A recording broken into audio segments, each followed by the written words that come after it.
Hey sports fans, get ready to step into the world of championships with Super Prep Live, hosted by Miles Perry, only on OKC Sports Radio 105.3 FM. Dive deep into the lives of high school and college athletes with exclusive interviews and insight that reveals what makes them great. Follow Super Prep across all social networks to never miss a moment. It's Super Prep Live with Miles Perry. Tune in, get inspired, and stay connected.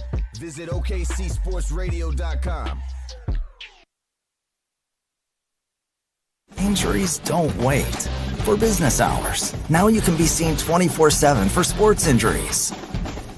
Whether you have a sprain or a broken bone, at the SSM Health Bone and Joint Injury Clinic at 13401 Northwestern.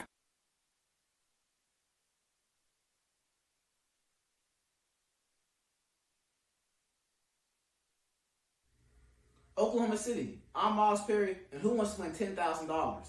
First of all, you got to be a high school senior in the Oklahoma City Metro. Second of all, you got to hit that QR code down at the bottom. Third of all, this is brought to you by Love's Travel Stops and Country Stores and Perry Publishing Broadcasting. And don't forget Superprint.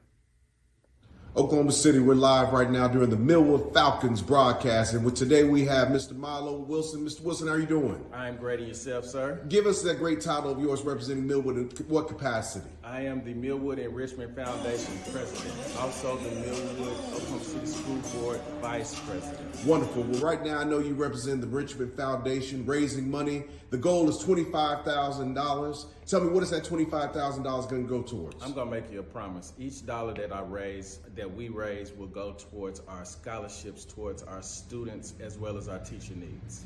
Well, if they would like to make a donation of any kind, where should they go right now? Right now, Cash App Millwood Enrich OKC. That is Millwood Enrich OKC, MILLWOOD ENRICH OKC. Wonderful, and we look forward to seeing everyone reach that $25,000 goal. And you have a great day. Thank you.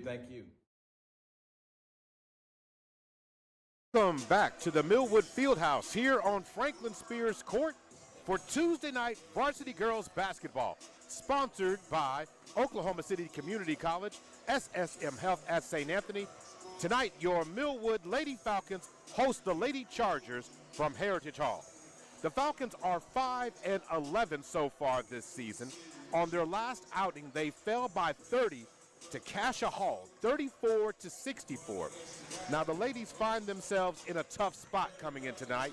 They have lost 6 straight contests and have not played well overall. Their last win actually came 20 days ago, and at that time they played number 18, Cassidy. Now this team needs to find their way, find their game, and get back in it. 4 games left in the season. All of them are district games, so these games count more than all the others combined, because out-of-district games don't matter when it comes to the point of where the rubber meets the road. So a win tonight would go a long way for the Lady Falcons overall this evening. The Lady Chargers are 10-7 this season. They too lost to Cassia Hall. Both schools played Cassia Hall last week. Millwood played them on last Monday, and Heritage Hall actually played them last Friday. But they did lose to Cassia Hall 48-55. This Charger team is experienced and plays with infectious energy. If they get going, they can roll right past you and put a nice L in your loss column. They have lost 3 straight games to Millwood, and there's a good chance they might not have forgotten that coming into tonight. Welcome to Falcon Pregame. I am Maurice Prince, of course, joined by the coach in the box for the final time at Franklin Spears Court for this season. Hey. Well, until for regular season, because likely there's going to be some playoff games played. Yeah, more likely. More than likely. Coach Gary Woods, good evening to you, Coach. How you doing, sir? I'm doing all right, man. Just running from one thing to the next. Isn't that what you do? That's what I do. then I got to run out of here and run out of town, so you know how that goes. Yeah, yes, I do. I know we're going to be waiting for the national anthem here in just a second, sung by, of course, senior Alyssa Isaac, who does such a beautiful job at that. Beautiful job. Just want to ask you a question. Sure. How do you get over a losing streak for the players and the coaches? How do you do that? When you've lost several games, it's easy to lose the identity. You don't play with the same energy. You're looking for more of what would go wrong than go right. How do you right the ship on that, Gary? Well, for this team, you just want to start with small wins. right? You just look at every possession, try to win every possession, try to catch your players doing something well. I think that's important so that you can begin to celebrate those little successes with your team.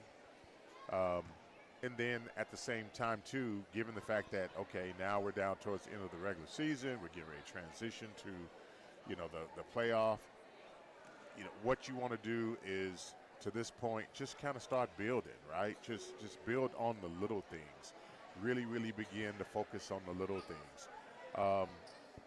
This team has been through a lot. This team has suffered through a lot of losses, a lot of injuries, and so I mean, when you say that, injuries, losses, transfers, injuries, and the other part, and illness. then injuries on top of injuries and illnesses, and things that are like in a major way. So realistically, you're looking at what this team could possibly do in the postseason. You want to go as far as you can. You want to do as well as you can. You want to celebrate as much as you can, and really, really try to focus on. Hey, let's just see how far we can go. Let's see what we can do. Let's see what we can pull together. All of those things pulled together helps to set the culture for 2026. Right, and exactly. Every game you is a part of your identity. And again, you want to play for, and I love what you said, small victories that lead into big, because you have to reestablish your identity. Right. And to me, that's the most important part. When you are playing in these matchups overall, those games, and you start losing, negative things start to pile up, and it starts to affect you. It affects the crispness of the passes. Here's the national anthem.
Two thumbs up for Alyssa Isaac. Oh, yeah. You got to get Man, that girl can show.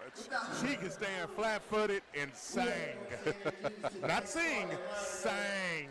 S-A-N-G. Yes, sir. So, to me, I thought the keys to the game tonight. So let's go ahead and get the starting lineups for Heritage Hall. Number 5, senior Marley Moore. Sophomore, number 10, Anna Walker.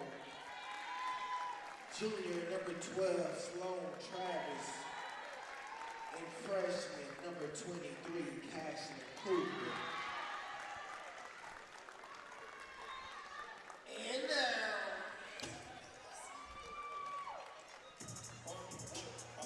for your starting lineups for the Lady Falcons.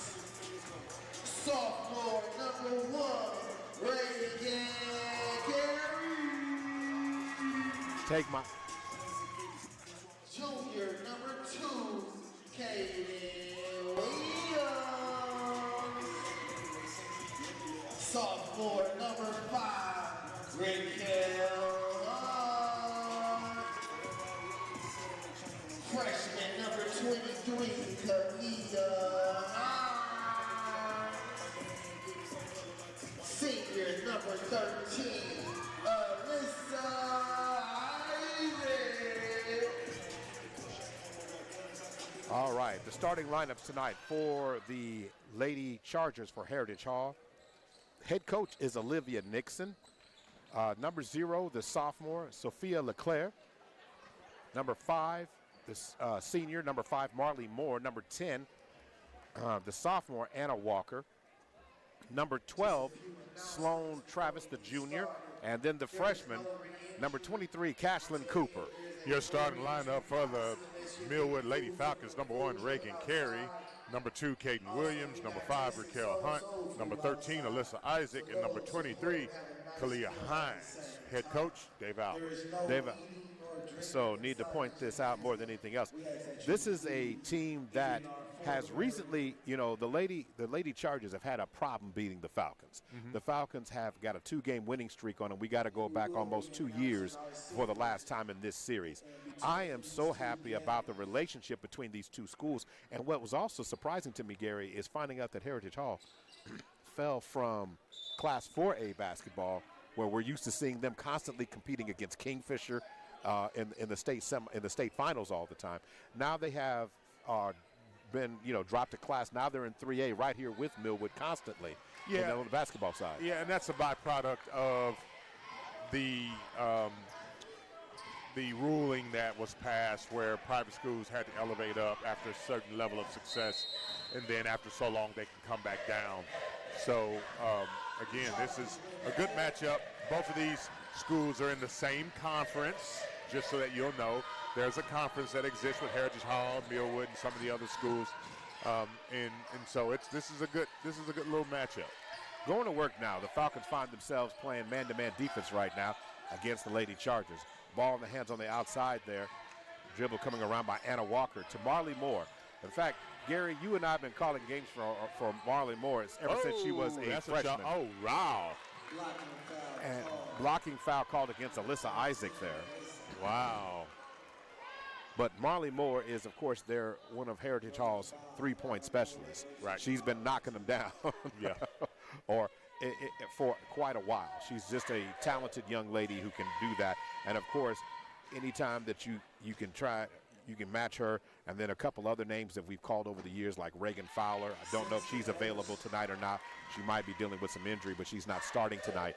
But it's just a lot of talent that's always being played on that side of the ball. So the Lady Falcons are going to have to be ready tonight.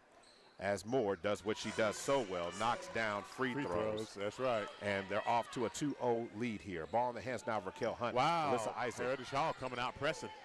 Going to work now. Coming across the timeline is going to be Turnover. a steal there. Steal that time by Cooper.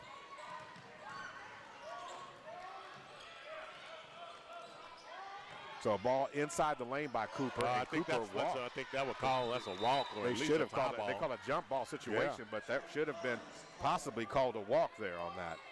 Lady Falcons will get the possession. So working the ball back in, and we're set to go. Ball in the hands of Reagan Carey. Reagan Carey, who had a monster game in the last game that Carey had. What a block there.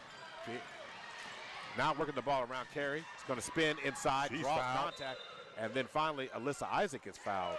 So the officials so far kind of letting them play. Some things haven't quite established. So that foul's going to be called against number 12 against Sloan Travis that time. So Alyssa Isaac is going to go to the free throw line shooting 2. So at the line right now, Isaac with a chance to get her name in the scoring column early. Front rims that one. As you always say, you rise to your toes and elevate and fire. Yeah, it's one motion up. And the other issue, too, is that she's letting her arms drop. Just mechanically, she's not locked in right now. So going to work, going to get the ball back to Isaac. One motion up. And she Much fires it better, and she followed through with her hands. 2-1 right now. Ball's deflected by Hines. Bounce pass up. Trying to get the bound, and nobody decided to guard Leclerc underneath the goal. You're right. The weak side just went all the way. So Raquel Hunt Stutter step dribble, bounce pass around, and the ball's going to go off Isaac. She wasn't quite ready for that pass that time. Right. That's, again, one of those situations where Raquel should have just stopped, pulled up, took the little short jumper. Sometimes the simple play is always the hardest one. I've heard that in coaching.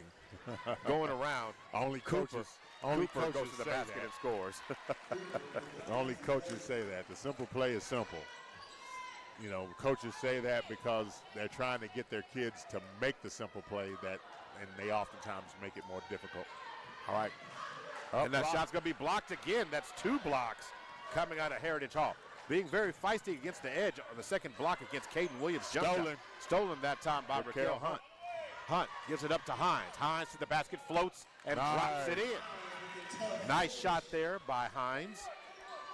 Now, realistically, this up and down game does favor Millwood. I'm telling you now.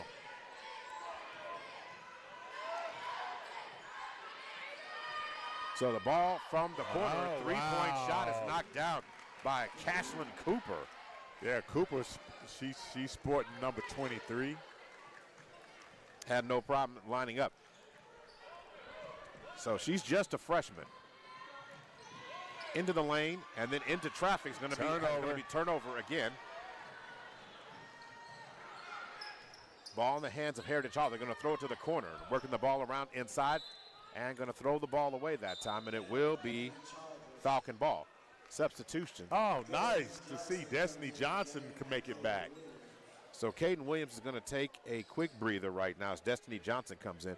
Destiny Johnson plays with so much heart. We all know she's injured. Yeah, she is. But I said there's a fine line between hurt and being injured. That's right. Now she's playing injured. We know she has a torn, I think it's MCL or something like that, but she can't damage it anymore. So she gives it her all. Now there's another steal at the top. Heritage Hall being very feisty at the top. Driving the ball into the lane. Contact, no good. Rebound by Cooper, and she drops it in. 10-3, 4:40. Make that 11-3. 11-3. And then Reagan Carey turns and fires on the other end. Shot no good. Rebound by Heritage Hall. Here come the Lady Chargers trying to get the ball around Leclerc. It's going to have the ball bounced off her own leg. It's going to be a turnover. Nice job by Destiny Johnson forcing the turnover there. So it's going to be Falcon ball. Reagan Carey is going to throw it in.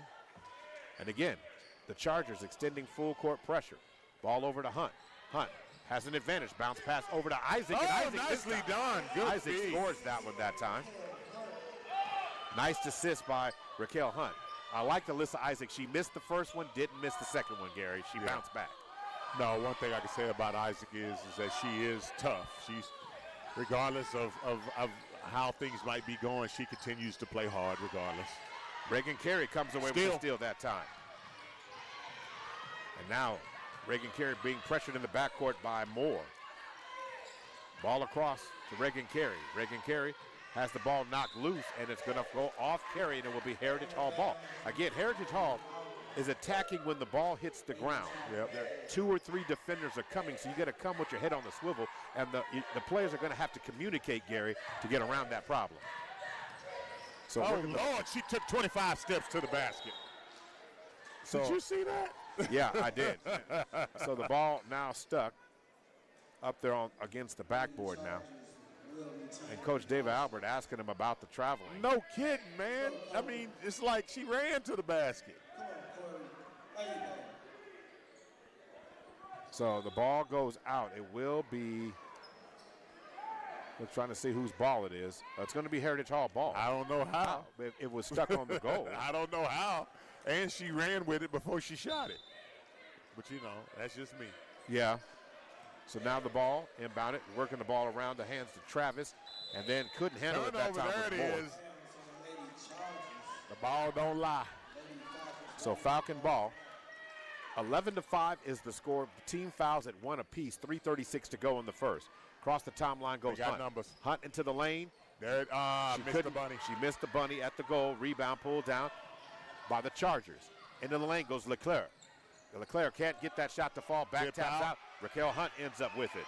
Nah, Raquel Hunt on this one. over to Reagan Carey. Yeah. And Reagan Carey scores that basket off the Raquel Hunt assist. 11-7.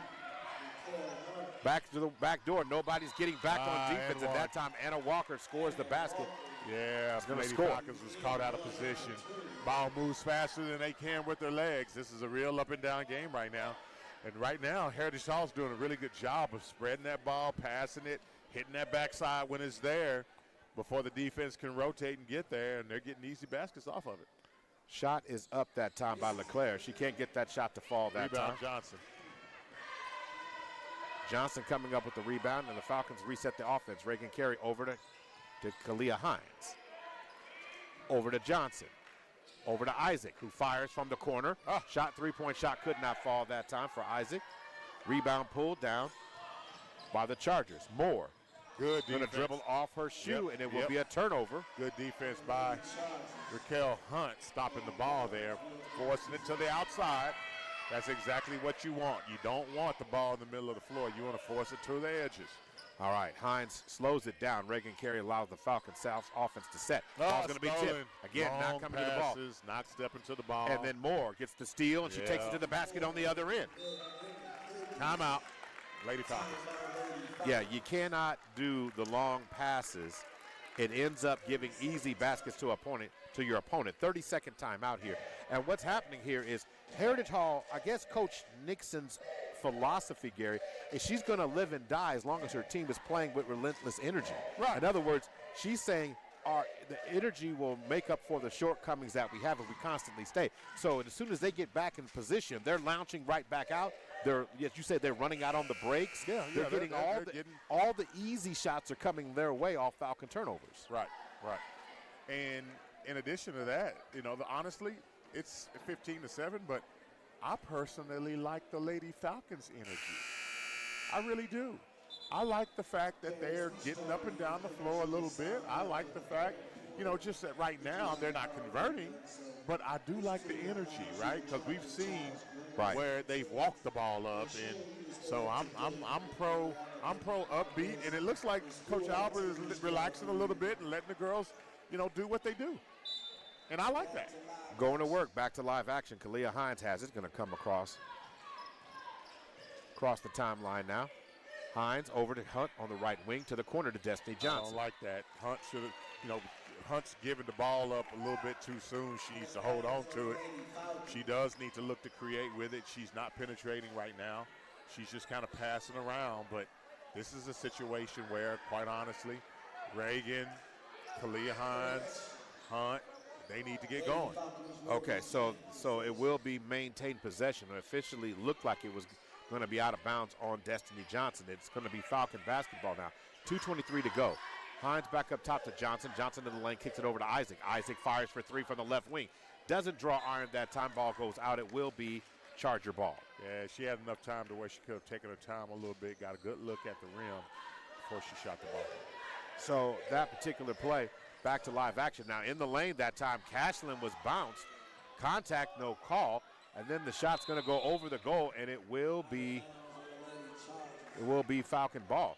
So again, the officials allowing a lot of contact around the box. It's kind of crazy because we saw looks like what would be some charges should be called, some traveling calls that should have been called, Gary. I mean, we've seen quite a things early. And regardless of what they call, as long as they keep it on both sides, I'm okay with it. So Alyssa Isaac comes out and now Caden Williams comes in, and it's going to be a turnover there on that pass.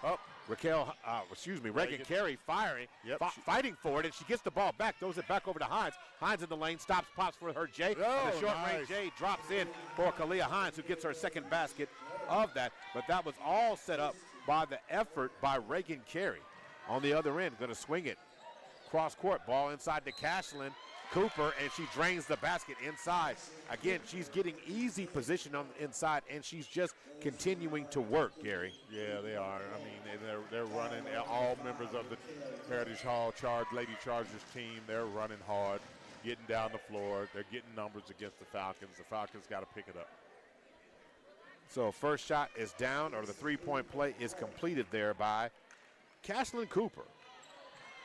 She might be a guard, but in this team right now, she plays as a freshman. She's playing in the forward position.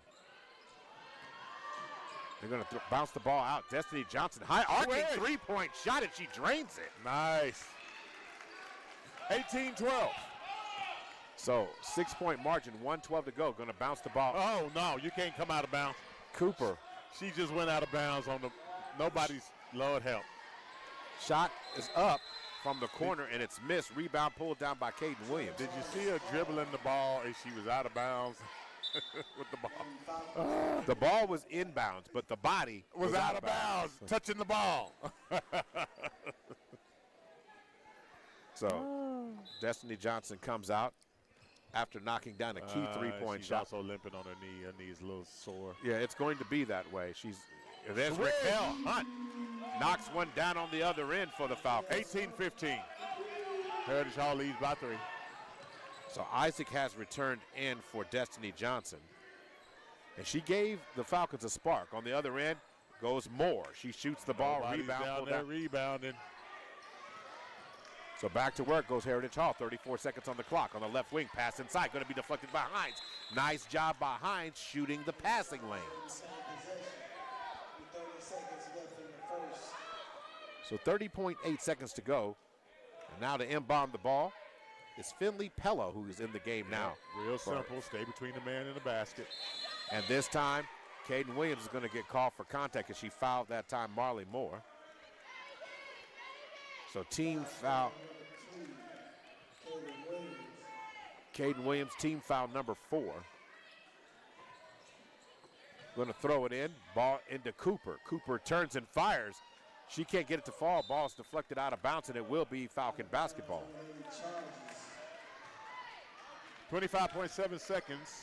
18-15. Lady Chargers lead. So going to work now across the timeline goes Kalia Hines. Fires it over to Isaac on the left wing. Isaac bounce pass over to Carey, and that pass is deflected out, and it will be Falcon ball. Isaac gets it, 17 seconds on the clock, over to Hunt. These long passes. That's a kick. These long passes the Falcons are doing are allowing the speed of the Chargers to jump the passing lanes and really get easy turnovers. So going to work here, Hunt gets it in to Carey. Carey with 13 seconds. Needs to take the last shot right there. Spread the floor. 9 seconds. Reagan Carey. 5 seconds. 4 seconds. 3 seconds. She swings it. Hines over to Hunt, who throws it back, and Hunt couldn't get it to fall. But a nice job by Reagan Carey throwing it over, and a nice touch pass by Hines over. Reagan should have shot the ball. I mean, not Reagan. Kalia Hines should have shot the ball. Well, she did have a defender running at her. It was like hot potato. It was. Because that puts that pressure on Hunt without really having the time to get a good look. And so, you know, they're being a little bit too unselfish right now. They need to be a little bit more selfish. I mean, just a smidgen, not too much. Just a smidgen. Yeah, you know, if you get the ball in both hands and you taking a good look, take the shot. It's okay. All right, so in the first quarter here, tonight's game, of course, being sponsored by Oklahoma City Community College, SSM Health at St. Anthony, and of course, you also have Super Prep and the Millwood Enrichment Foundation. So as we look at the first quarter of the game tonight, Gary, Heritage Hall shot 6 of 9 from twos, 1 of 3 from threes. Do the math, that's 58% shooting overall and 33% from deep. 3 of 4 from the free throw line and 75%. The Falcons, on the other hand, 4 of 5 from the twos, 80%. 2 of 6 from 3, 33%. 6 of 11 got to the free throw line and shot 11 free throws. Oh, wow. So you're talking about getting it.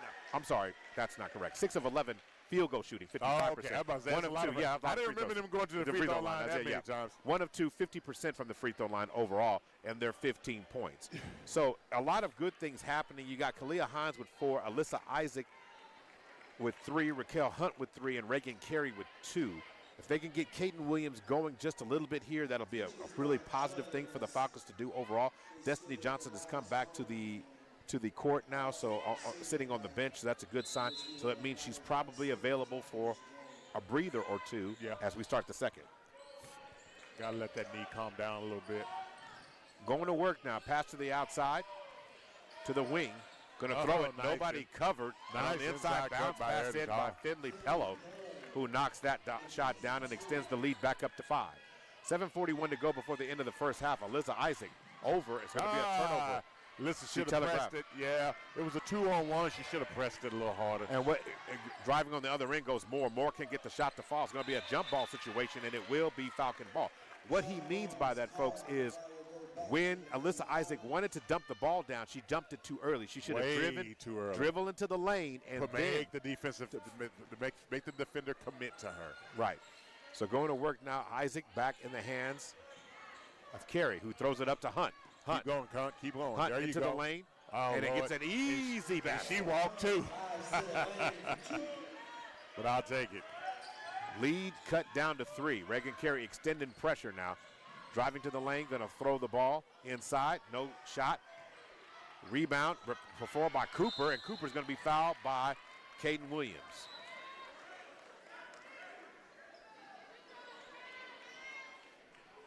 So and that is going to be Number 2, Caden Williams. That's her second. So Caden Williams picks up foul number 2. Cooper will go to the line for 2.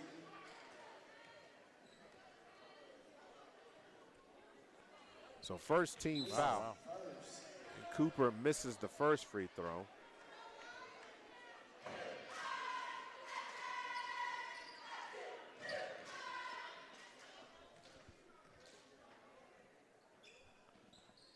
Misses the second one. Misses both free throws, but they get their own rebound. Yeah, didn't block out under the basket.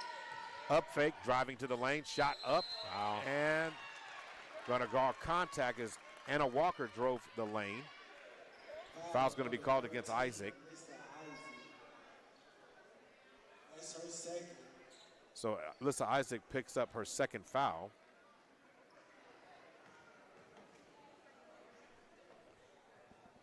So the shot falls that time for Anna Walker. 21-17. Walker, the lefty. Nice soft free throw. 22-17 is the score. Reagan Carey across the timeline over to Hines. Back over to Carey. Carey kicks it over to Isaac. Isaac telegraphed that bounce pass again. Got to slow down just a little bit. It's going to be a turnover. Trying to get the ball to Kalia Hines. So now, Anna Walker gets it in to Marley Moore. Moore across the timeline. Kicks it to the corner. Shot at the high post. Cooper kicks it, then driving inside, and could have been called for steps there. And this time they're going to call a jump ball situation, and it's going to be Falcon basketball. That'd be Heritage Hall. Oh, it's Heritage Hall ball. Okay. 22-17, 6:23 remaining before the half. Ball inbounded. It's going to swing it back to Cooper. Moore. Bounce pass inside. Chargers can't seem to handle that pass right there on the box as Pello tried to get it. So this time, is it going to be a jump ball situation? No, ball's going to go out. It's going to be Heritage Hall's possession. So Heritage Hall going to get it into Moore. Moore is going to step on the end line, and it will be a turnover. So Falcon basketball, 6:12 to go. It's a good defense stand by Lady Falcons. So Destiny Johnson is in the game now. For Caden Williams, she comes back in. Swinging it, Destiny Johnson could not control the pass that time. Turnover. Raquel Hunt coming up with the steal this time. Gets it up to Isaac. Isaac with the lefty.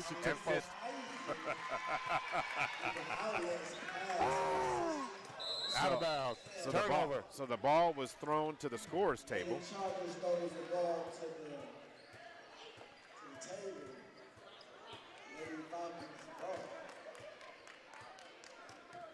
So the Falcons just down by 3, as crazy as it's been. Trying to get a good win and end that 6-game losing streak. Reagan Carey rolls to the basket. She can't get the shot to fall. Tries to get her own rebound. Ball ends up in the hands of Destiny Johnson. Down to Alyssa Isaac, and she scores again.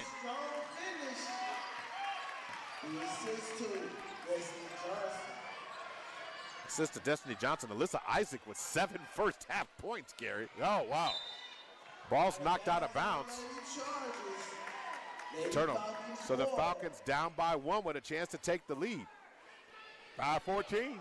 If I told you on senior night, Alyssa Isaac would be near double digits before the end of the first half, I tell you, you was lying. Sophia Leclerc checks out of the game. Not a knock on Isaac, but she's a defensive specialist. She normally doesn't do a whole lot of scoring. Ball in the lane, and the ball's going to get knocked out of bounds, and it will be Falcon ball. Yeah, Heritage Hall want the foul calls. So ball in the hands now of Raquel Hunt.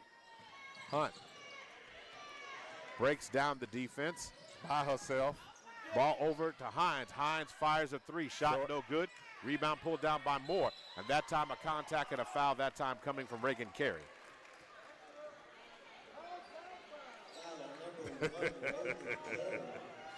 Heritage Hall fans are yelling and screaming, talking about, hey man, they calling it on both sides the same way. Well, which basically what you're saying, that they're going to throw the ball a little bit.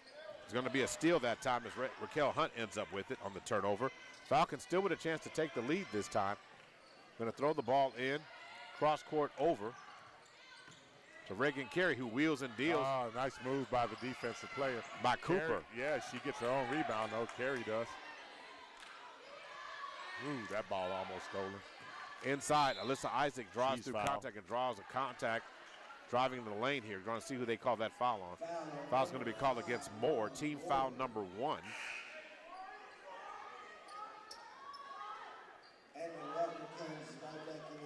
So coming back to the game goes Anna Walker, and coming out of the game goes Finley Pello. Ball in the hands of Hines. Hines over to Carey. Carey sets and fires for 3. Rim Shot out. no good by Carey. Rebound pulled down by the Lady Chargers. Good Across look, the though. timeline now. Working the ball to the left wing. Ball into the corner. Cooper fires a 3-point shot. She can't get it to fall. Oh, But they good Chargers rebound. can't get their own rebound, and Destiny Johnson tries to get it. And it's going to be who? So the ball will stay with the Chargers.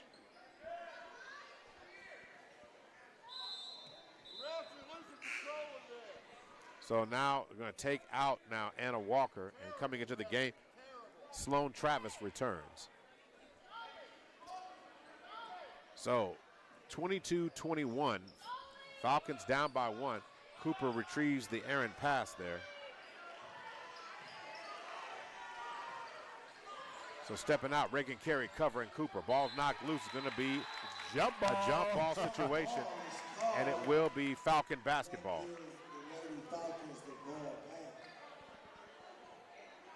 So Raquel Hunt or Destiny Johnson is going to throw it in. 3:55 to go. 22-21. Falcons down by 1. Across the timeline goes Kalia Hines over to Alyssa Isaac. Bounce pass over. Bad pass. Bad pass, and now getting it is Leclerc. And Leclerc gets to the basket and scores. 24-21, 3:37 remaining. Up. On the other end, Raquel Hunt shoots. Shot does not fall. Rebound. Reagan Carey. Reagan Carey picks up the loose change Lady and scores Falcons it. down by 1. Up, turnover. So turnover right there near half court. And so now Alyssa Isaac comes out for a breather, and Caden Williams comes back in.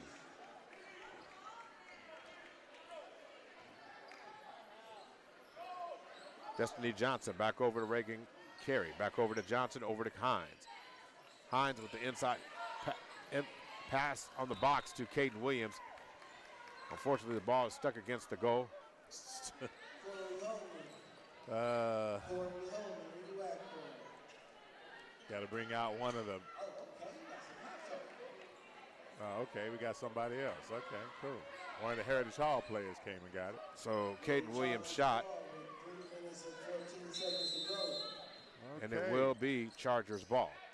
The long pass is going to be caught, and Livy Lemon cannot or the ball's going to be knocked out of her hands, and it will be Charger ball. Yeah, Sloan Travis good to hustle inbound. by Caden Williams. She hustled back and was able to play some defense, force the ball out of bounds. trying to get the ball inbounded with 3:11 to go. Falcons down by 1.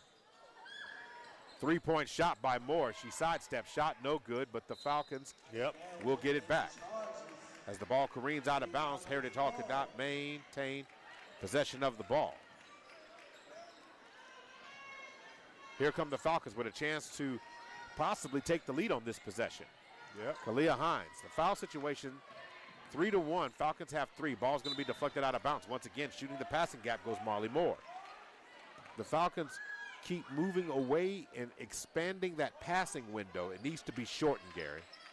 Yeah, they just need to learn how to step to the pass. Ball in the hands now. Destiny Johnson's going to be stolen that time. 2-on-1. On the other end, and a nice basket-like time by Sophia Leclerc on that shot.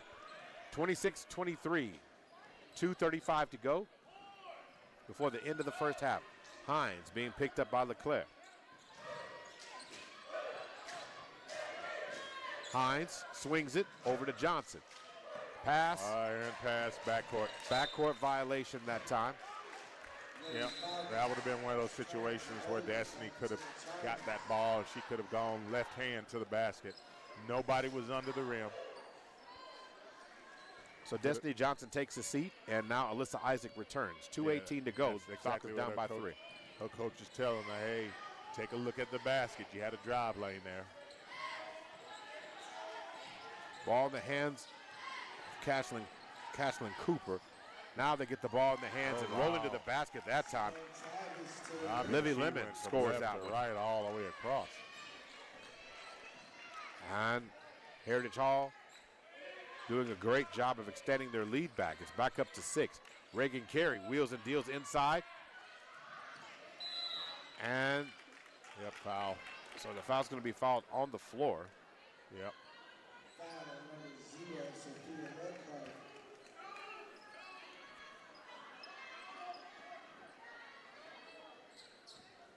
Team foul number 2 against the Chargers. And now Kalia Hines, corner 3-point shots, no good. That one a little bit. Leclerc on the other end. It's fouled going to the basket. She's going to go to the line and shoot 2. Who fouls her? Raquel Hunt. Yeah, Raquel Hunt had that look on her face. You know how some players, they look guilty? Raquel looked guilty on that one. She guilty. She looked guilty at the free throw line. Like, now. You gotta get your poker face on. You gotta act like what? No, it wasn't me. It wasn't me. She walking up there like, yeah, I did it.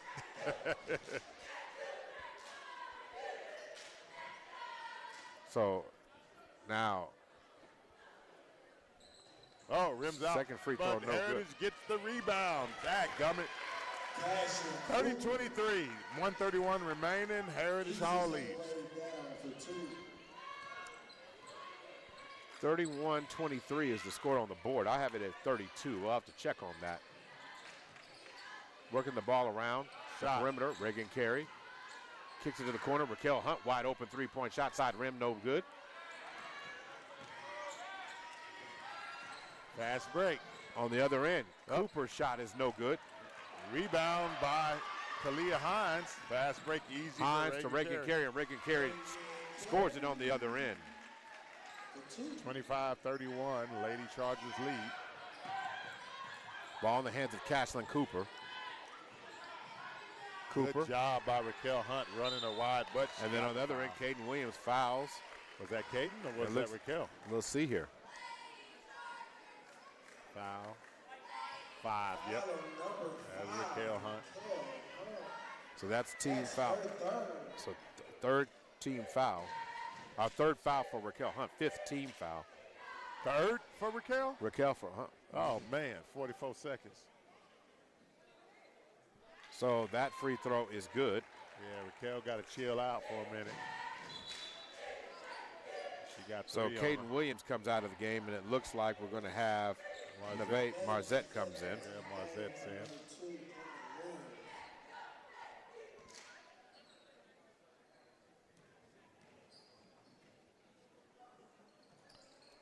Shot no good that time. Kalia Hines on the rebound. How about the smallest guard on the floor gets the rebound? How about that? As Hey, Reagan Carey three-ball. drops a three. Give me all three of them. Yeah. Reagan Carey was cashed from the outside. 32-28, 30 seconds remaining before the half. Cooper is going to be fouled. Good foul, Marzette. By Marzette. That's a good foul. If you're gonna get a foul, make sure they can't get a shot off, right? Yeah. But as always, you don't not intended to hurt anyone. No, that but, wasn't but, an no, intentional. That was just saying. You that don't. was just a good but foul. it was just a foul. Yeah, you're not trying to hurt nobody. You're just trying to get your hands up. You know, they were coming in, you were coming in. They, kind of, the shot didn't get off. That's what you want. You want a good foul. Everybody's okay. So Cooper knocks down the free throw. What I don't like is when people get called for fouls where nobody touched nobody, or you reach in and you get called for it because you're in a bad position. If you're gonna get a foul call on you, make it obvious. So again, we got a full 60-second timeout right here, 34-28, and we'll take a timeout of our own. You're listening to Millwood Falcon Varsity Girls Basketball, sponsored by OCCC and SSM Health at St. Anthony. Hey sports fans, get ready to step into the world of championships with Super Prep Live, hosted by Miles Perry. Only on OKC Sports Radio 105.3 FM. Dive deep into the lives of high school and college athletes with exclusive interviews and insight that reveals what makes them great. Follow Super Prep across all social networks to never miss a moment. It's Super Prep Live with Miles Perry. Tune in, get inspired, and stay connected. Visit OKCSportsRadio.com. Oklahoma City, I'm Miles Perry, and who wants to win $10,000? First of all, you got to be a high school senior in the Oklahoma City Metro. Second of all, you got to hit that QR code down at the bottom. Third of all, this is brought to you by Love's Travel Stops with Country Stores and Perry Publishing Broadcasting. And don't forget Super Prep. Back to live action here. Tonight's game, of course, being sponsored by OCCC. Continue your education and earn a certificate that will allow you to take care of yourself and your family. That's OCCC. That's Oklahoma City Community College. Go online today at www.occc.edu. Back to live action. Maurice Prince and Gary Woods on the call. Across the timeline goes Kalia Hines. 20 seconds on the clock. The Falcons more than likely are playing for one here. Yep, Raquel Hunt gets it over to Reagan Carey. Reagan Carey drives the lane, kisses it off the glass, and calls glass on that one and drops the biscuit in the basket. Play some good defense. Don't give 7 up seconds easy. to go. Working the ball around the perimeter. Pass. Now Cooper has it. 1 second, and then Cooper fires a three as time expires. And it is the end of the first half. The score is 34-30. We're going to take a timeout, and we'll be back with the Millwood and Richmond Foundation halftime report in just a minute. You're listening to Millwood Falcon Varsity Girls Basketball, sponsored by SSM Health at St. Anthony and OCCC. Oklahoma City, we're live right now during the Millwood Falcons broadcast. And today we have Mr. Milo Wilson. Mr. Wilson, how are you doing? I'm great. And yourself, sir? Give us that great title of yours representing Millwood in what capacity? I am the Millwood and Richmond Foundation president. Also the Millwood Oklahoma City School Board vice president. Wonderful. Well, right now I know you represent the Richmond Foundation, raising money. The goal is $25,000. Tell me, what is that $25,000 going to go towards? I'm going to make you a promise. Each dollar that we raise will go towards our scholarships, towards our students, as well as our teacher needs. Well, if they would like to make a donation of any kind, where should they go right now? Right now, Cash App Millwood Enrich OKC. That is Millwood Enrich OKC, MILLWOOD ENRICH OKC. Wonderful, and we look forward to seeing everyone reach that $25,000 goal, and you have a great day. Thank you.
Take it away, band.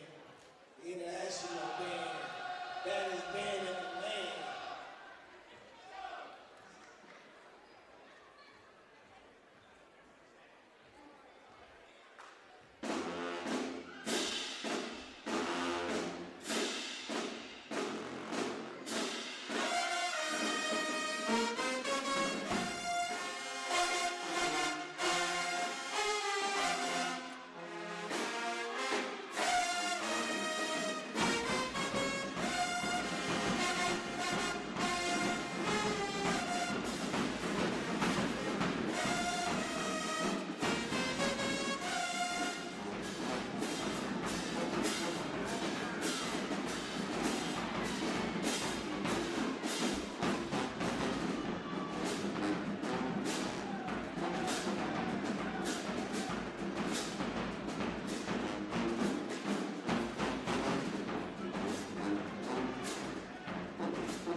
Welcome to the Millwood and Richmond Foundation Halftime Report. The Millwood and Richmond Foundation is raising $35,000 to help take care of their teachers and scholarships for its Millwood students. Help make a positive difference by investing in the jewel institution that is Millwood Public Schools. You can make a contribution at Cash App at $Millwood Enrich OKC. That's $Millwood Enrich OKC. Also want to thank our sponsors, Super Prep, the Millwood and Richmond Foundation, OKC Sports Radio 105.3, Heart and Soul 92.1 and 1140, the Black Chronicle newspaper, and Power 103.5. 1 minute to go before we start the second half of this game, and we'll be ready to start the game here in just a moment. We're taking a look at the halftime statistics real quick. Heritage Hall shot 52% from all total shooting, 33% from threes, 2 of 6, 14 rebounds in the game, 12 turnovers in the first half, 4 assists, and 8 of 13 attempts from the free throw line overall, 62%. So looking at the numbers from the raw angle here, the Falcons ended up were outscored by 3 in the first and by 1 in the second. So that's kind of how we got to the point of where we are now. The Falcons ended up shooting in the first half of the game overall 13 to 26, 50% shooting in the game, 3 of 10 from threes, 30%. Rebounds, the Falcons had 9 rebounds. They were -5 in the first half. Then turnovers, they were only 10 to the Heritage Hall's 12, so they were +2 in that category. 8 assists and 1 of 2 free throws for 50%. So that is the numbers that we were looking at in the first half of this game. But overall, the game was close, Gary. The game was exciting. It was a fun-paced game. But the Falcons are going to have to find better ways to get a couple of more stops and then cash in on those opportunities that they just weren't able to do in the first half. Hey, man, 34-30, I'll take it. I'll take it. Just plain and simple. I mean, I thought both teams are playing reasonably well. The game's entertaining, up and down. I like it. Again, like you said, the Falcons just need to cash in on a few more possessions, be a little bit more protective about taking care of the basketball, not turning it over so much, then everything will be okay. All right, starting off the second half of this game, you have the Caden Williams, Reagan Carey, Raquel Hunt, Alyssa Isaac, and Kalia Hines as the starters on the floor. Ball in the hands now. Pass inside to Caden Williams. She wheels and deals inside. Shot could not fall for her that time. Yeah, good move, good move. Pressure in the backcourt, and a foul's going to be called this time. Looks like against number 10, that looks like that might be Anna Walker. No, on number 12, Sloan Travis. Team foul number 1 of the second half. 7:39 to go. Ball in the hands now. Working the ball inside. Reagan Carey, a little up and under move, but shot did not fall that time. Pressure in the backcourt, and now Raquel Hunt ends up with the jump ball situation, and it looks like it will be jump ball. It will be Heritage Hall ball. So in the first half here, Reagan Carey ended up with 11 first half points, Alyssa Isaac with 7, Raquel Hunt with 5, and Kalia Hines with 4. Nice disperse on the scoring, and considering you got 7 points from a source that you don't normally see that kind of production. Let's see if Alyssa Isaac can get into double digits on senior night. Working the ball around inside, ball up top now to Moore. Moore being covered by Williams. And then stepping out, ball to the right wing. Foul's going to be called, so now the fouls are a little tighter coming out of halftime. A little tighter, but then also too, Reagan Carey came in, kind of hacked a little bit, so, you know. Anytime you come downward motion, you're pretty much going to get that call. Ball inbounded now to Cashlyn Cooper. Cooper being picked up now by Hunt.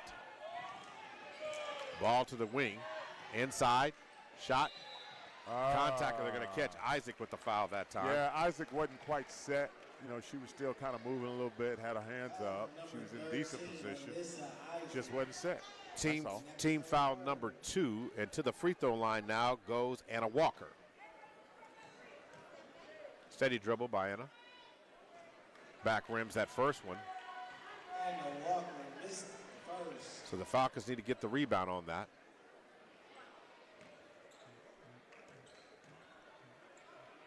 One more. Back rims that second one. And now the ball's going to get knocked out of bounds, and it looks like it's going to be Heritage Hall ball. Jeez whiz. I mean, when we look at the possessions stats, Heritage Hall right now, they're getting all the possessions in this second half, seems like. Ball to the right wing, to the corner. Cooper on the left wing. God, wheels and deals in the lane and scores. They're letting that NBA stuff go here I was tonight. about to say, they're calling this like a WNBA type. I don't know if they even get away with that in the WNBA. Oh, yeah, but it's NBA. How about that? Yeah, it's NBA for sure. Yeah. Ball's going to be deflected out of bounds off the Alyssa Isaac shot. Yeah, they letting a little skip to the loo happen in a little bit. Yeah. Right down the middle of the lane. So the lead's back up to 6, 36 to 30, 6:22 to go. Ball on the right wing, going to work the ball up top to Marley Moore. Being covered by Hines. Hines stepping out on her. Moore swings it. Ball's going to get knocked loose, but somehow maintain possession, and a nice basket that time by Sloan Travis. Yeah, kissed right off the glass. Lead up to 8. Ball in the hands of Caden Williams, who fires it up to Reagan Carey, who fires a 3-side rim shot, no good. Kalia Hines tracks it down. Kalia Hines pulls up. Her shot's no good. On the other end, here come the Lady Chargers. Moore to the basket. She can't get it to fall. LeClaire gets the rebound. Passes it back out to Travis. She can't get it. That time Reagan Carey. Carey on the rebound. And then Reagan Carey on the other end, and she draws contact. She was trying to go coast to coast on that deal there. Yeah, she was fouled from behind there. Number 0 is Sophia Clark. A little slow getting up. She'll go to the line for 2.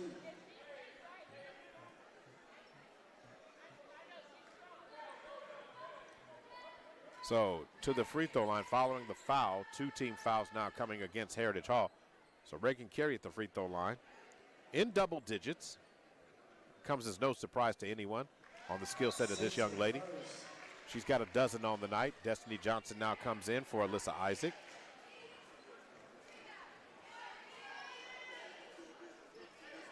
Reagan Carey gets one more. See if Reagan Carey wants a 13 piece tonight.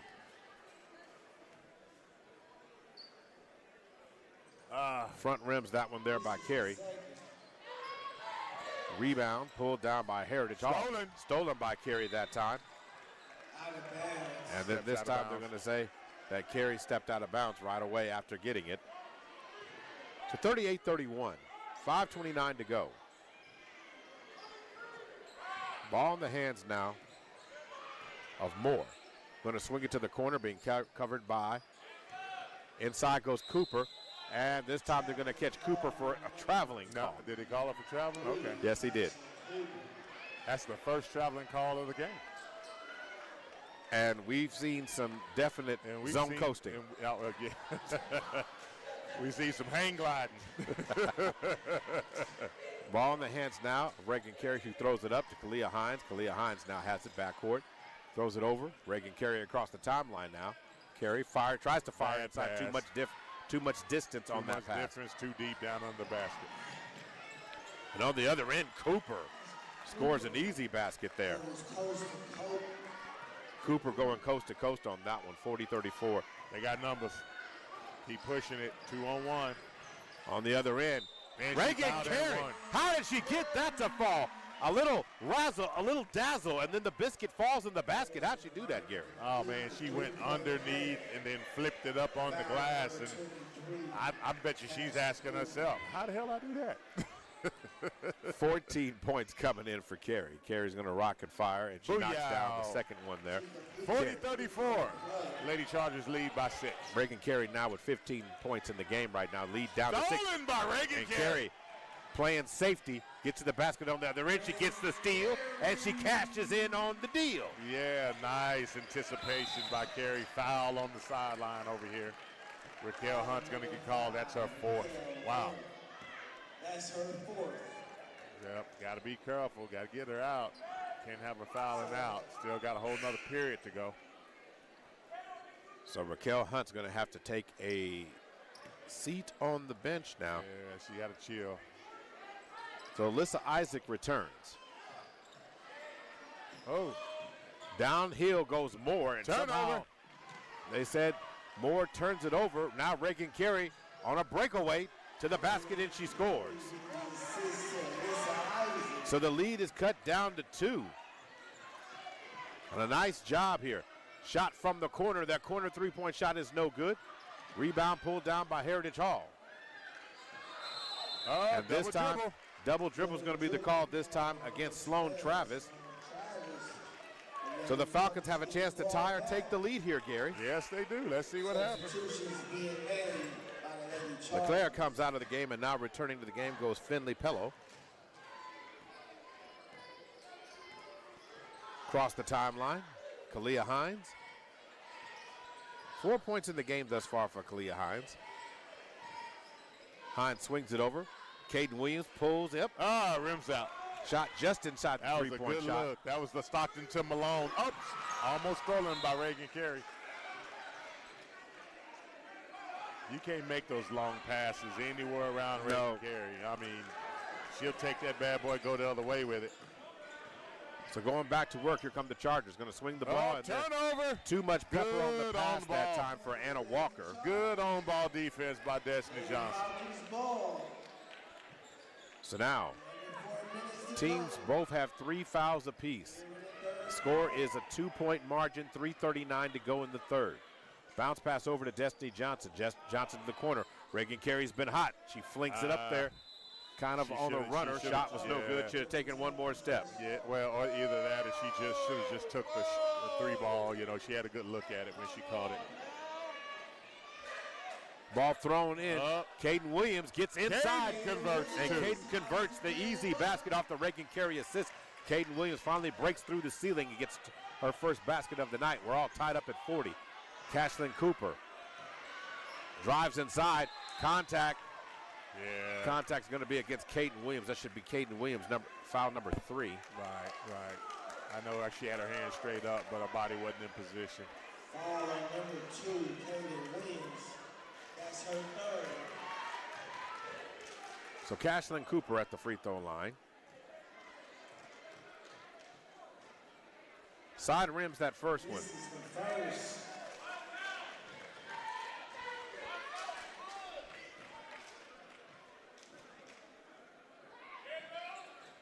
Oh, she misses them both. Misses them both. Reagan Carey. Carey setting up the offense. 3:10 to go. Going to the corner. Carey with a give and go. Carey couldn't get that one to fall. Rebound.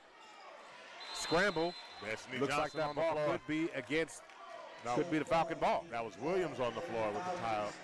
Will retain possession. Falcons maintain possession.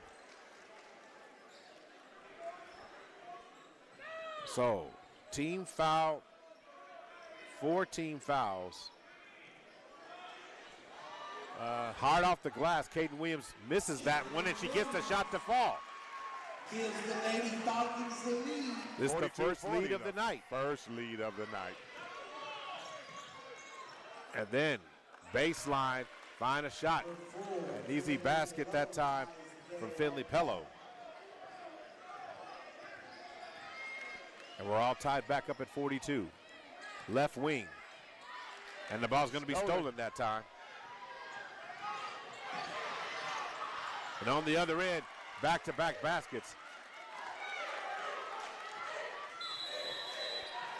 Timeout called by the Lady Falcons.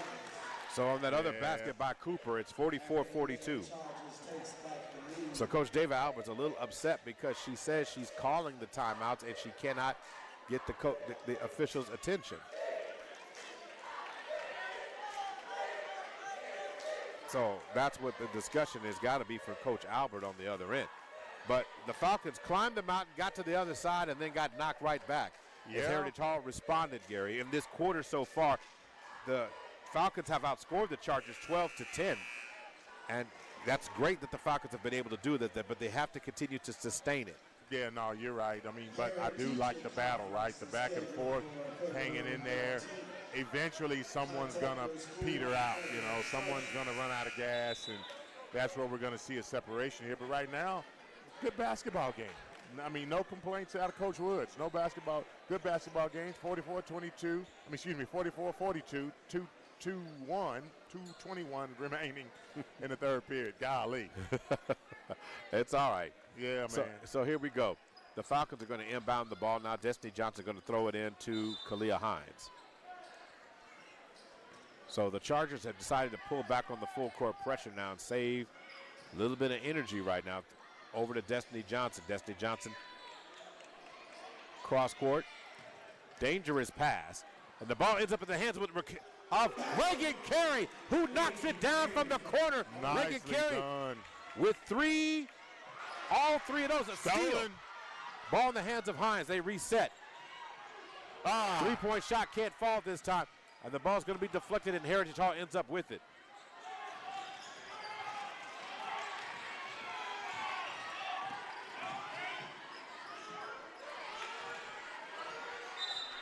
Scramble, and the ball's going to get knocked out of bounds.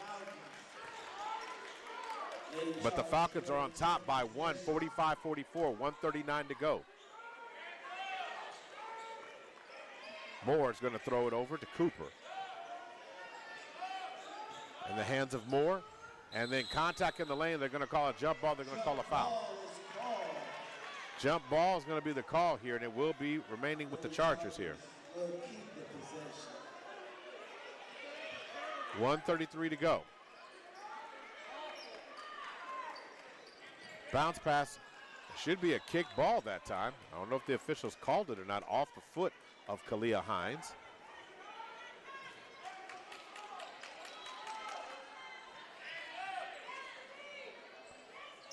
(45-44), Falcons up by 1. Falcons have climbed the mountain and finally got back on top of this one. For majority of the game, the Falcons had not tied or had not led until the third. Ball in the hands now of Cooper. Cooper on the left wing swings it to Moore. Moore being covered by Hines. In the lane, what a move by Moore. Cooper with the rebound, and she fights through and gets the shot to fall. 46-45. Lady Chargers lead the Falcons. Good game, man. Chargers back on top by 1. Hines air ball. And tried to save it. It's going to be out of bounds. So Lady Chargers ball with 1 minute to go in the third. Falcons extending pressure. Cooper. Jump ball situation. Going to be tied up on the other end. Yeah, it was. So now 46-45, 54.2 seconds remaining in the third period. So Reagan Carey going to inbound the ball. Falcons have a chance to get back on top.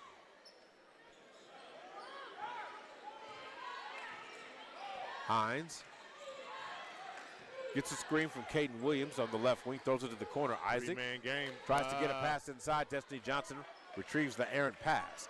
Ball in the hands of Reagan Carey on the right wing. She backs it up. Give it back. Ball in the hands now, Kalia Hines. Hines. Give it back. Resetting. 32 seconds. There you go. Roll it. Over the hands of Isaac. Back over to Hines. There it is. To Reagan Carey with 22 seconds on the clock. Carey backs it out. Swings it over to foul. Caden Williams, who's going to be fouled on the play. Team foul number 5 here. So Cashlyn Cooper is going to put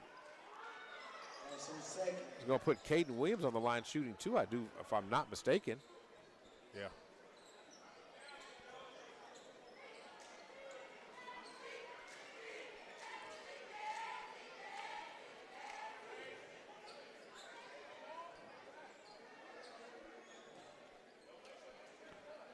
Caden sets fire. Shot no good by Caden.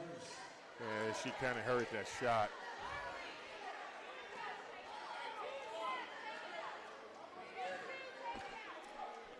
One more coming from Caden Williams with 15.9 seconds on the clock. Falcons still down by 1. Rebound by the Chargers. Moore. That's a double dribble. And they're going to call double dribble with 11 seconds on the clock. That was a double dribble. Yeah, it was. So now going to work right now. So going to work. It's a double dribble. She So watching it, the ball, she and then bobbled it, and then that's a double dribble. So going to work, ball on the left wing. Going to throw it up and then contact against Reagan Carey, and Reagan Carey is going to be fouled. Yeah. Number 5, Marlon Ward, should go to the line for 2. So that foul will put with 5.6 seconds on the clock. Reagan Carey got a bloody nose. Time Officials out. are calling for time right now.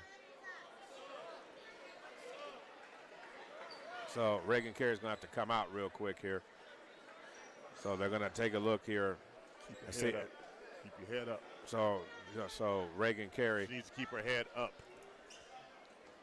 going to work right now.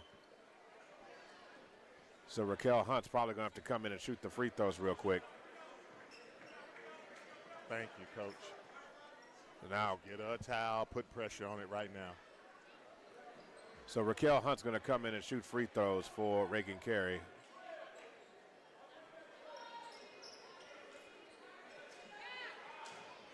So Raquel Hunt takes the dribble. Hunt knocks it down. So knocks it down, the first one for Raquel Hunt, who comes in for Reagan Carey. Reagan Carey with the 22 piece. Yeah. So she knocks down the free throw and knocks down another one. As time expires, it is 47-46. And two-point shot hits or ricochets off the backboard. 47-46, 8 minutes to go. We'll take a timeout. We'll be right back. You're listening to Varsity Girls Basketball, sponsored by OCCC and SSM Health at St. Anthony. Injuries don't wait. For business hours, now you can be seen 24/7 for sports injuries. Whether you have a sprain or a broken bone, at the SSM Health Bone and Joint Injury Clinic at 13401 Northwestern. Hey sports fans, get ready to step into the world of championships with Super Prep Live, hosted by Miles Perry, only on OKC Sports Radio 105.3 FM. Dive deep into the lives of high school and college athletes with exclusive interviews and insight that reveals what makes them great. Follow Super Prep across all social networks to never miss a moment. It's Super Prep Live with Miles Perry. Tune in, get inspired, and stay connected. Visit OKCSportsRadio.com.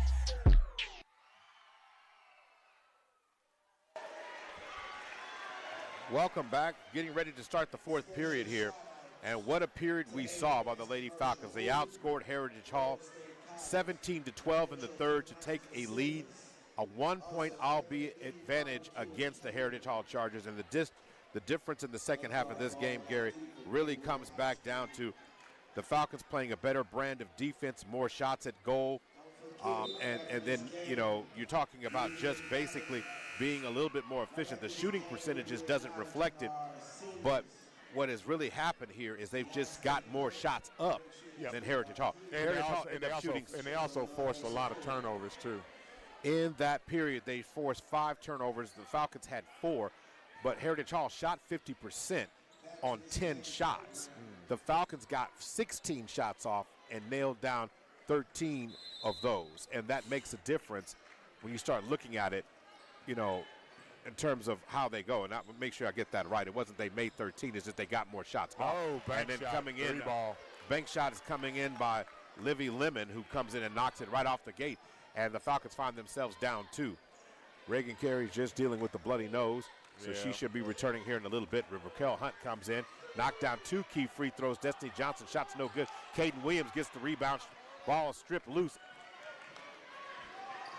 And on the other end, driving to the basket, can't get that shot to fall. Rebound, Raquel Hunt. Jump ball situation.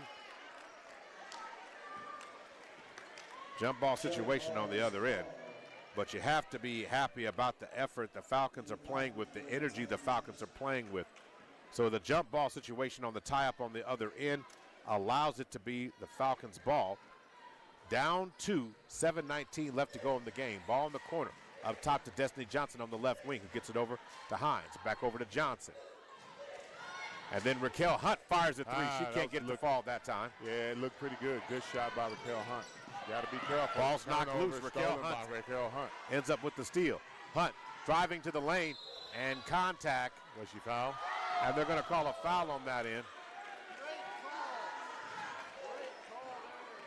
So now going to work. So the foul's going to be called against number 23, Cashlyn Cooper. Team foul number 1. So now so it's going to be a foul on the ground. So it's just a common foul, not a shooting foul. Working the ball around. So again, going to work now. Play. Stoppage to play.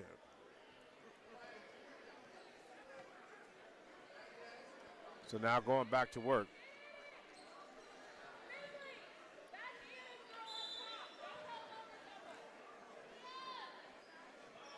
Working the ball around, now in the hands now of Kalia Hines. Hines with 4 points, but she's played a really impactful game still. Alyssa Isaac with 7 points on the night. Ball around, over to Raquel Hunt. Cross court over to Alyssa I Isaac. don't like those long passes, my goodness. Turnover, there we go. And on the other end, Raquel Hunt has to wisely not affect that shot. Yeah. She didn't challenge it at all because she's got 4 fouls. So Reagan Carey at the scorer's table set to check back in. 51-47, no, 6:19 to go. Ball on the left wing. They can't settle for three-point shots. They got to get the ball in the paint. Up, three-point shot. Destiny Johnson doesn't get it to fall that time, trying to chase it down. Contact. And the ball should be. So there's going to be a foul on the play. This is the fourth period. You got to get into the paint. Okay, now is the time where, you know, your point guard, Hines, she needs to take somebody off the dribble, especially when they're lined up playing man-to-man like that. You know, that's something that they need to really start thinking about. Whenever you see an ISO situation, you need to put the ball on the ground and get in the paint. All right, foul's going to be called against Kaden Williams. That one was one she didn't have to get. Yeah. So team foul number 1, team foul number 2 in the quarter here. And that is Kaden Williams' 4th foul.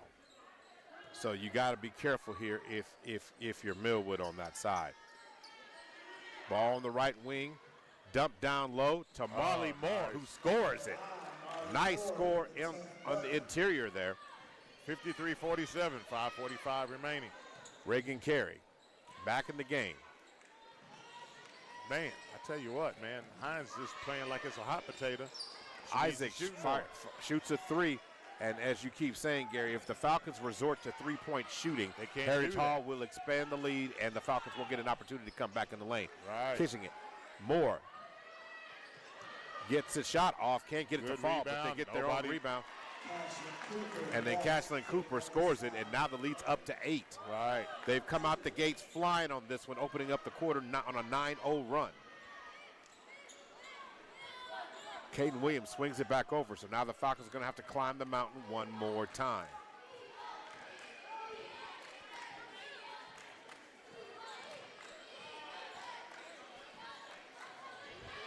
Okay, down on the ground is going to end up being a jump ball situation, and it will be Heritage Hall ball.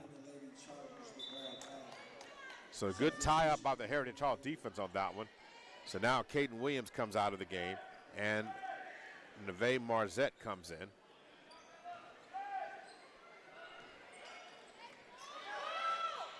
Carey going to get it over, swing it inside to Cooper.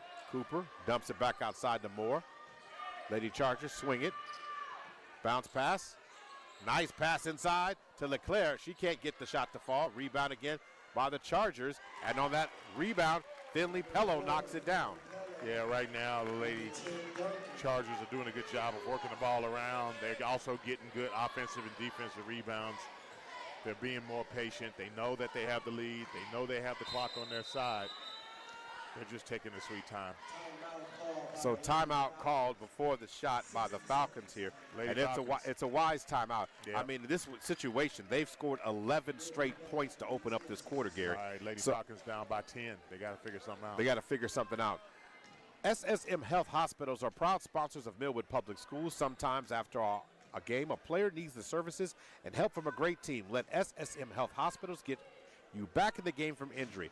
Go to your local SSM located throughout the Oklahoma City Metro. Maurice Prince and Gary Woods on the call tonight. Super Prep is the premier sports outlet featuring the very best in high school and college student athletes in the city, state, and nation. Super Prep can be found on OKC Sports Radio 105.3 and social media at Super Prep OK. So, Gary, how do the Falcons climb themselves back into this game?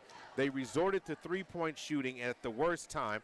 In fact, if I was to look at the quarter here, the Chargers are 5 of 8 shooting in the quarter, 63%, only taking one three-point shot. The Falcons have yet to hit a shot. They've got 3 field goal attempts. 2 of those are threes, and the other one is a 1 2-point shot right now. Falcons have 1 steal and no rebounds in the quarter, where Heritage Hall has 5 boards, 2 assists, and 1 steal in the quarter. You're talking about 63% shooting. Yeah. The only way that the Lady Falcons get back into this game is that they grind their way back in, and it's the same old theme, right? You got to get in the paint. You got to go to the rim. You got to take higher percentage shots. You got to get fouled. You got to get to the free throw line. You got to make the free throws. And that's the way to stop the clock if you can draw contact on that. So Reagan Carey got to get the ball in, and Alyssa Isaac tracks down the inlet pass. Because with 4 minutes right now, you're talking about limited possessions. So the ball is off the leg of Livy Lemon, and it will be Falcon ball. So Reagan Carey to throw it in now. So they're trying to get the ball in the hands of Raquel Hunt. Yep. So Caden Williams is in the game, and we have Kalia Hines who's out of the game right now. So working the ball inside. Reagan Carey walks it inside. That's what you got to do. You got to get in the paint. You got to get it off the glass. You got to get fouled. You got to get to the free throw line. You got to stop the clock. On the other end, we're under 3 minutes to go. Molly Moore pulls up for the jump Reagan shot. Carey. Now she's pushing it. Fast break. To Raquel Hunt. Raquel Hunt on the other end scores nice. it. Good conversion. 57-51, 3:35. Keep it up. Lead cut down to 6. You got to play good defense. You got to force turnovers. You got to make them make an errant shot. You got to rebound it. And Coach Olivia Nixon is telling her team what is the rush. Right. So she's telling them to slow down. Right. She's trying to choose some clock. So Cooper draws contact this time. Yeah, Looks like it's going to be a foul against Marzette. Yep. So Cooper, who has not been, as a freshman, she has not been especially sharp from the free throw line tonight. By my recollection, I think that is now 0 for 7 tonight. I don't think she's hit any. But what's her point stat line look like? She's got some baskets, right? Yeah, she has some baskets. I want to say that she's got 14 points. And she knocks down. Yeah, we talked about it.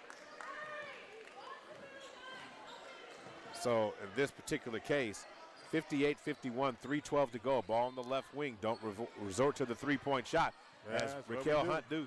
She gets on rebound. Gets on rebound. Tries to dump it in down low. And Marzette gets the rebound. 58-53, 2:57 remaining. And on the other end, Lady Falcons. Reagan Carey pushes it up the floor. Long pass to Alyssa Isaac. Come on, you should have held that ball. Leads down to 5, 2:47 to go. Yeah, that's a missed possession, a missed opportunity right there. So the Falcons extend full court pressure. Yeah, they're going to press it. Heritage Hall's looking to go into their press breaker. Cashlyn Cooper throws it up. Somebody up. In the hands of Sloan Travis. Travis throws it. And then Leclerc ball fires a three-point shot. Shot no good. Falcons didn't get the rebound. Who's the foul going to be on this one? Foul's going to be called against Neve Marzette. So Marzette picks up the foul. Team foul number 3. So Molly Moore will go to the free throw line shooting. And she is not one you want to put on the free throw line. Nah, she makes them. Yes, she does. At a very high rate. Bingo. I mean, 59-53, 6-point advantage. She's dropping them nothing but net. You know, there are some people who count sheep to go to sleep. She makes free. Oh, she missed one. She missed one. But the ball is knocked out of bounds, and it still will be Heritage Hall ball. So if you're not gonna, golly, you can't get any breaks if you can't get them off the rebounds, Gary. Right.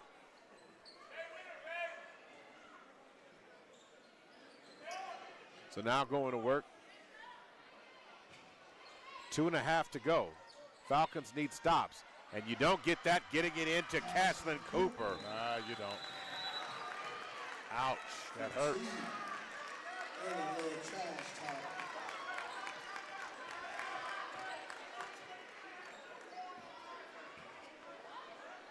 So Cashlyn Cooper got a warning for taunting on the call there, so no timeout was called on the floor real quick here.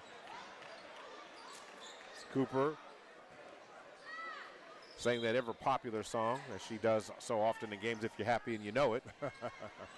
Sing a song. And she was singing a song that you probably as a player you don't want to always hear. Foul's going to be called on Cashlyn Cooper. She strikes down. And that fourth team foul against Cashlyn Cooper. Second team foul. 61-53, 2:17 to go. Ball in the hands now of Raquel. She fires a three from the corner. Rebound, Heritage Hall. Stop and pop. Shot, no good. And then fighting for it. Hunt comes up with the rebound. Hunt gets it up to Reagan Carey, who drives to the basket and scores. 55-61, 157. Reagan Carey has 26 points, but the lead remains 6 with 1:56 to go. It's like the more you climb the mountain, Heritage Hall is still getting the breaks just enough to maintain it. I mean, you know what to fix all that? What's that? Rebounding. Yes, exactly. That's exactly where it is. Rebounding.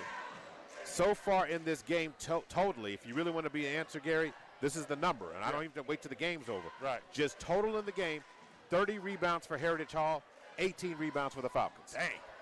That's it. Wow. That's it. Now, for Heritage Hall, how about this?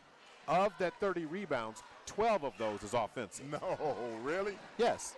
So 12 offensive rebounds. All those second chance points. Right. So the Falcons have had that. So had 8 offensive rebounds of their 18, which is great. That's probably what allowed you to get in the game. But when you let them happen after free throws, and then they match a 2, and then you go on this other end and start shooting 3-point shots, and again, the Falcons 0 for 4 in the quarter for the 3. They're 4 of 6 from 2, 67%. If you just get inside the lane, Gary. Just get in the paint. Just get in the paint and score. like I've been saying. But Heritage Hall is doing enough. They're having probably their worst shooting quarter of the game to this point. 46% in the quarter. Still got a 6-point lead. I need you to go ahead and head to the hospitality suite. Go ahead and head to the hospitality suite. Inbounding the ball back in the hands and throwing it ahead and nobody covers. And Ann Walker drives to the basket and scores. Brain fart. I mean, it was one of those situations where she just released. Yeah, she just released and nobody was thinking that. In the lane, Raquel Hunt with the runner shot, no good. Scramble. And it looks like it's going to be a jump ball situation.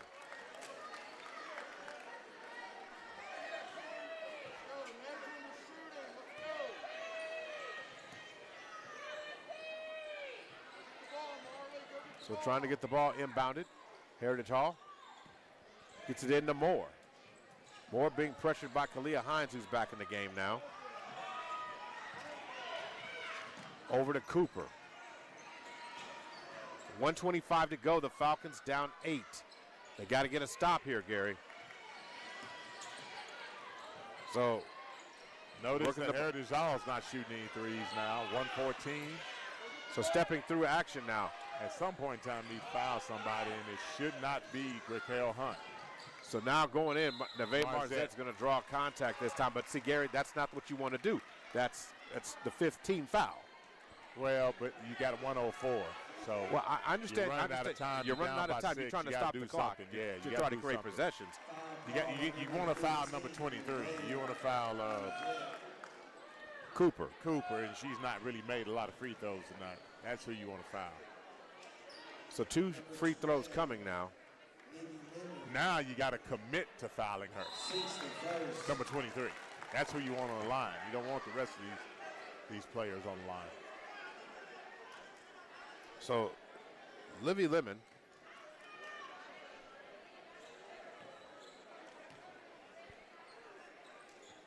back rims that shot. But we don't get the rebound.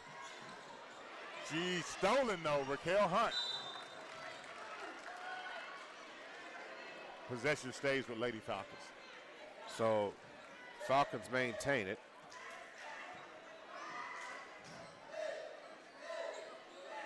.59 seconds to go. The Falcons down 9. Kalia Hines. Off the dribble. Hines into the lane with the runner. Misses. Shot no good. Caden Williams gets it. Williams gets it, puts it up on the glass.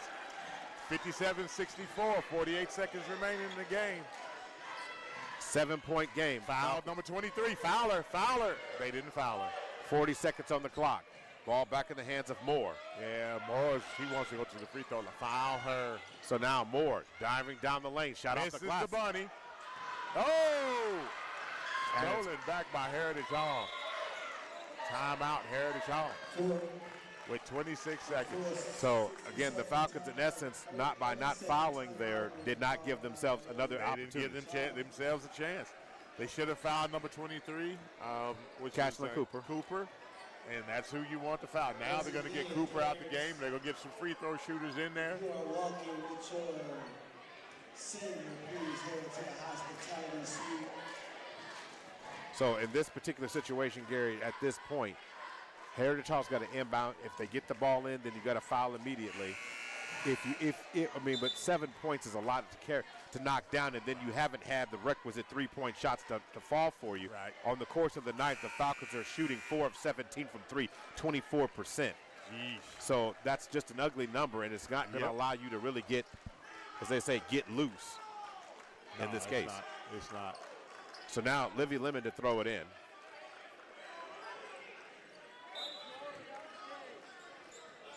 Gets it into Cooper.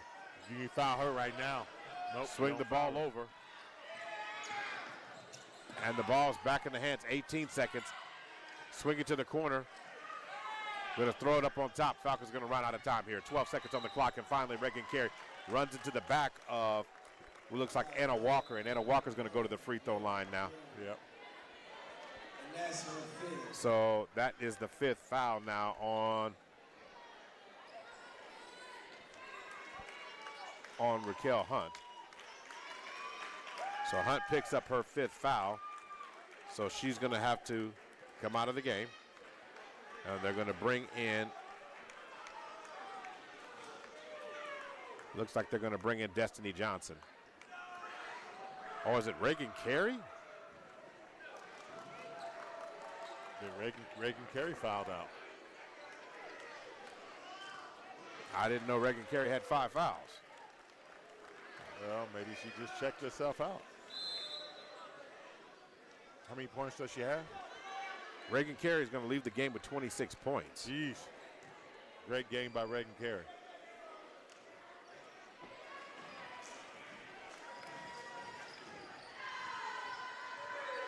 Somebody needs to get the ball and shoot it. So ball in the hands now, Caden Williams, who's going to kick it out. And as time expires, the shot will not count. And the game is over as Heritage Hall is going to win and get back in the win column. They're going to improve to 11-7 on the season, winning their game tonight and ending the Falcons streak of 2 consecutive wins in the series. As for the Falcons on the other side here, Gary, they're going to fall to 5-12. The losing streak now expands to 7 games. And more about that in just a moment. But the game we saw, Gary, gave the Falcons a tremendous, they had an opportunity. They were right there at the game, going into the 4th quarter with the lead, and then it slipped away at the end. Yeah, they kind of just came out and went back to old habits of trying to shoot the 3 ball instead of getting into the paint and playing hard-nosed basketball. You got to recognize where you are as a team when you don't have great, 3-point shooting or outside shooting. You know that your game is predominantly, the drive and penetrate type game. That's what you got to live with until you can develop other aspects of your game.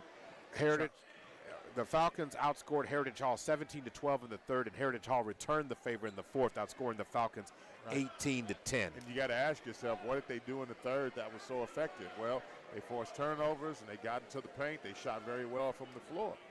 And that's just the reality of it, and they did it because they got into the paint and took higher percentage shots. 31-20 was the difference on the rebounds tonight, and that was really the factor in the game as it went down the stretch. Right. And then, of course, the free throw opportunities. Heritage Hall went to the free throw line 23 times. The Falcons only went 9. Now, Heritage Hall did not knock down a ton of free throws. They only shot 48%. But, Gary, the difference is the amount of opportunities. Right. You give them 23 times, and you're giving up 9. You're giving up, 8 more, almost 12 more shot opportunities or against that team against another one. So how different and difficult that is overall for the squad, and that's how that went. So difficult night for that. And the things get even tougher for the Falcons next. They're going on the road this coming Thursday. One of our games is Community Christian. They'll be taking on Community Christian, and that's 3A ranked number 1. And so the Falcons have something positive to build on, but it would have nice to have that momentum of beating Heritage Hall going into that game, a team that they could have done.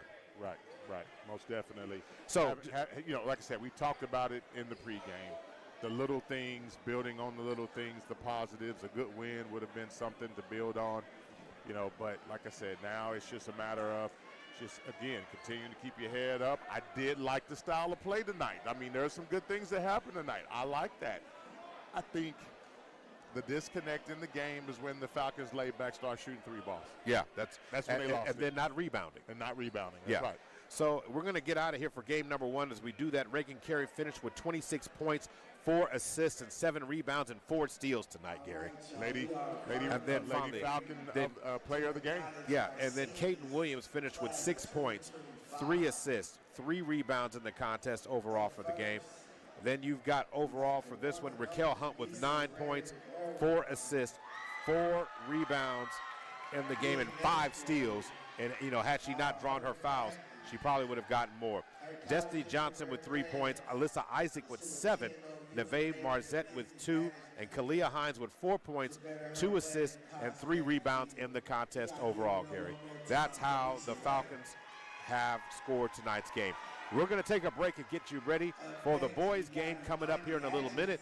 But right now it is senior night, so the Falcons are recognizing as this is the last home game of the season. Gary and I are going to be a home away from home for the next 3 contests. You got Community Christian coming up on Thursday, then followed up by OCS, and then next week after that, you're going to finish playing on those Bobcats over at Star Spencer. So that's the way the season ends for the teams. So more about the boys coming up in just a minute. Want to thank our sponsors, Oklahoma City Community College, SSM Health at St. Anthony, Super Prep, the Millwood and Richmond Foundation, OKC Sports Radio 105.3, OKC Heart and Soul 92.1 and 1140, the Black Chronicle newspaper. By the way, special edition coming out this week. You don't want to miss on that. And Power 103.5. We'll talk to you guys in a little bit.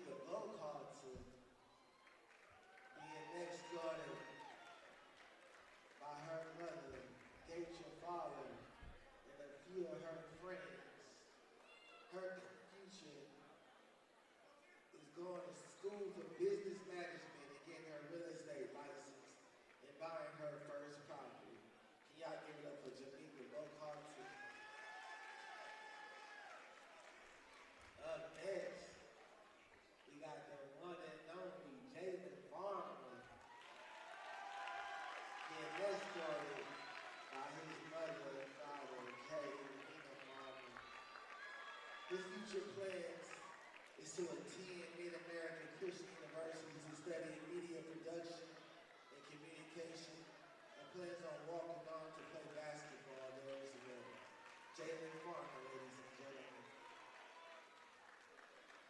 Up next, we got Nico Braylon Gomes, being escorted by his family. He's undecided on what college he wants to attend and plans to achieve his bachelor's degree somewhere. One more time for Nico, y'all. Up next, we got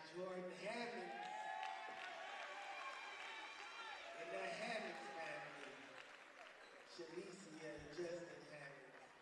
His future plans is to attend Rose State College online and finish his third year at Metro Tech to acquire his A&P to become a successful in the aviation industry. Jordan Hammonds, ladies and gentlemen, Jordan Hammonds. Up next, we got Corey Holman Jr. His mom, Dana White, his pops, Corey Holman Sr., stepmom, Shanita Homer. His future is to play collegiate basketball and to pursue a career in sports medicine. Corey Holman II. Up next, we got Alyssa Isaac. He is escorted by the Isaac family. Her future plans is to go to college to become a professional singer. Y'all put your hands together for the Alyssa Isaac.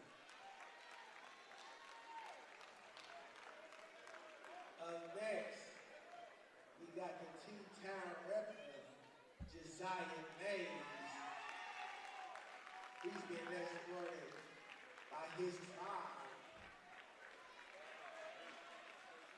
His plans for the future is to go somewhere and have an undecided major for a year so he can think about it more. And y'all put y'all hands together for Josiah Mays.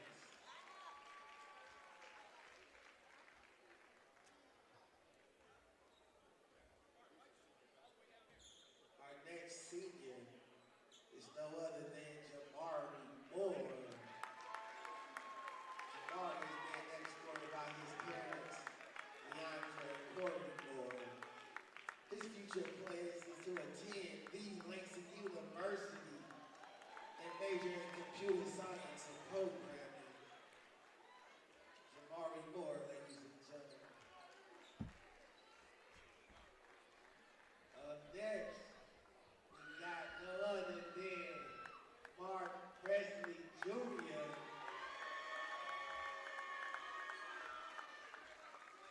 Being escorted by his tribe, his parents Shantae and Mark Presley Sr.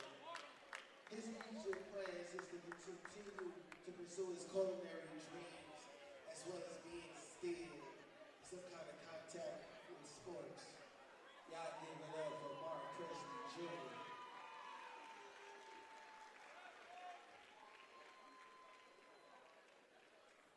Up next, we got the one and only De'Ara Robertson. She's being escorted by her grandmother, Deanna Ballard. Her future plans is to attend the Langston University and major in nursing. One more time for De'Ara Robertson.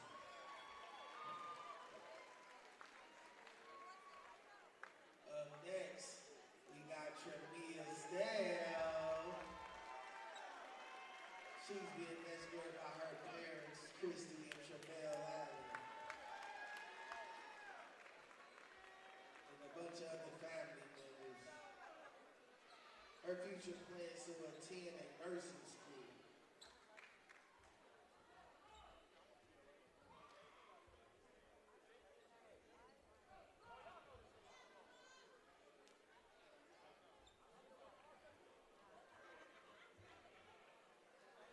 Up next, we got Jayaniah Ward.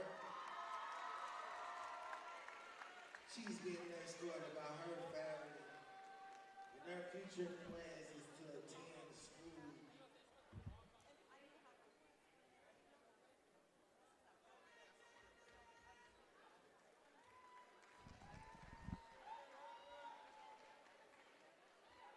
Last but definitely not least, we have the spiritual chameleon Ward.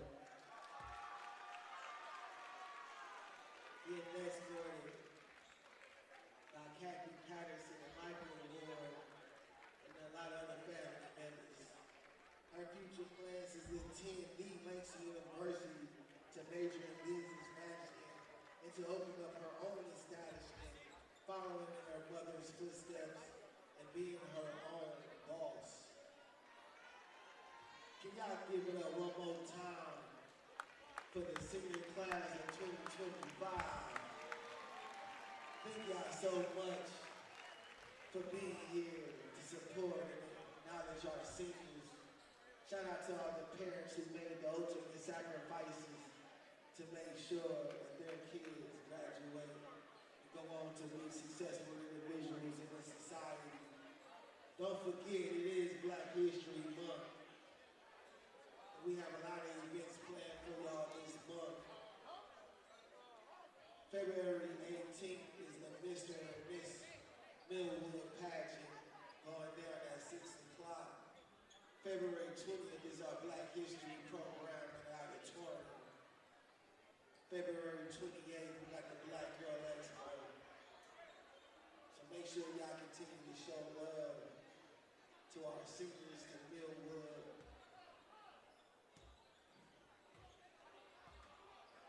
We'll be back in the next 8 minutes for our second game. Take it away, man.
Injuries don't wait.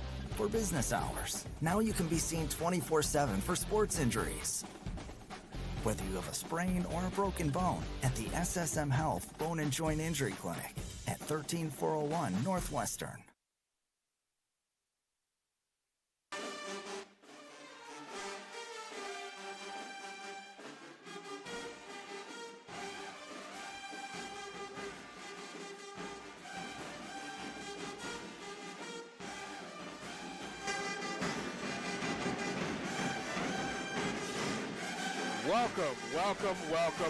Welcome. Tuesday night hoops continue here from the field house. Welcome to Millwood Varsity Boys Basketball, sponsored by Oklahoma City Community College and SSM Health at St. Anthony. Tonight, it's Chargers versus Falcons. Class 3A number 1, the mighty Millwood Falcons are flying high. Last week, they beat Cassia Hall in overtime, 83-76. They are now 12-5 on the season, riding a 5-game winning streak. Relentless defense, efficient offense, and attention to detail has been the key in this streak. The Falcons have won 2 straight in the series against Heritage Hall and looking to stay hot tonight. The Heritage Hall Chargers are 7-9 this season. They lost by 13 to Class 3A number 3 Cassia Hall last week, 56-69. Now the Chargers played well in the Jones basketball tournament, which was just a couple of weeks ago. They beat John Marshall in overtime, then they beat host team Jones, and then went on to finish off Class 6A number 6 Enid to win the tournament. So this team is on a serious upswing regardless of the record, and they would like to show what they have learned this season and take down a top-ranked Class 3A top team. And that looks no further than to be the Falcons here tonight. Maurice Prince and Gary Woods here on the call. Coach, as we're looking at it, the Falcons, you and I were there just feels like a couple of weeks ago at Jones on Saturday night. We talk about how this team responds and plays well, but we saw a new type of basketball coming from the Falcons at that point, and they've been different ever since. Yeah, I was talking to Coach Dorian Williams in the pregame, and I said, hey, I really like how the guys are looking, and he said, we're in the process of understanding who we are and what we do. We got guys now who are really focusing in on their game, those specific aspects of their game. They're not trying to do too much. They're letting the other guys step in and do what they do well. Everybody's sharing, everybody's thinking, they're playing cohesively as a unit, and as a result of it, this team is absolutely exploding. They went through the Moore tournament. They won that tournament against some top-grade competition on the 6A level. Then they went into Cassia after playing the Moore tournament all weekend, one day off on Sunday, went into Tulsa, won that game. So in overtime. Yeah, but still, they won it, which tells you even when they're tired playing back-to-back games, they were still able to put it together. How did they win it? They won it by being who they are, being true to their identity once they formed that identity. Now, that being said, I mean, this should be a good game tonight. You get a team on an upswing versus a team that's actually red hot right now. And that efficiency of the team is really what I like to talk about. When we talk about that relentless defense, when we talk about that efficient offense, and then that attention to detail, the fouling, has taken a secondary role now for this team. And now it's not just one player. Now it's a three-headed beast for sure. Isaiah Wilkes had his moments where he was hot and could carry the team. Amari Barrett showed us during the Moore tournament that he could do it. And then at the end, one of the most outstanding players of the tournament overall, you're talking about JVB. Yep, he did his job overall. Yes, sir. So and then let's not leave out Goins. During the Moore tournament, he came in that final game, put 20 piece on the board, shooting a 3-ball. This is a guy who's really starting to come through and be able to contribute. Coach Dorian Williams told me that he played him because he was smart, he was responsible, knew what to do, and he was a player who took good shots. Then he kind of faded back a little bit, right, when they went through that identity discovery phase. But now he knows what his role is. He plays a smart brand of defense. He takes good shots. He makes good decisions with the basketball. That's why he's out there. And with that being said, it's not just them. Then it turns into those guys on the bench who comes in. Mark Presley coming in, being an effective contributor. So you got guys like him, Isaiah Wilson coming in. Bivens coming in, being a contributor. So in other words, that hat can be worn by several different players, but the impact of this is now getting ready for players, not just through your 5, but 1 through 10, being able to contribute into meaningful minutes. And let's not overlook the big man, Bradshaw. He was out early in the season due to injury. He's a young player. He came in firing up threes, and we're like, okay, what are you doing, man? But now he's starting to figure things out, playing very well in the low post, getting a lot more minutes and rebounding, which is exactly what the Falcons need him to do.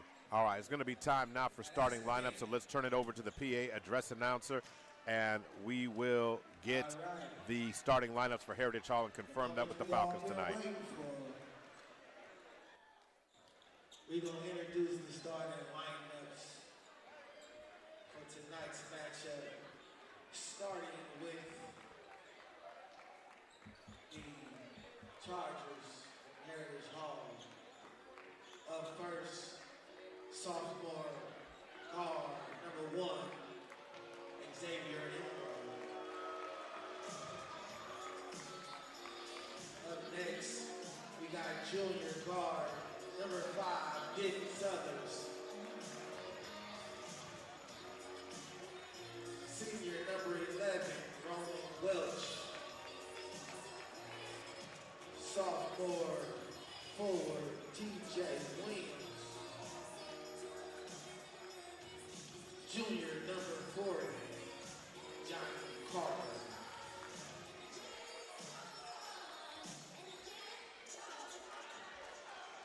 And now, introducing the starting lineup for the Falcons. Number 4, Josiah Number 11, Gabriel Bivens. Number 20, Jordan Adams.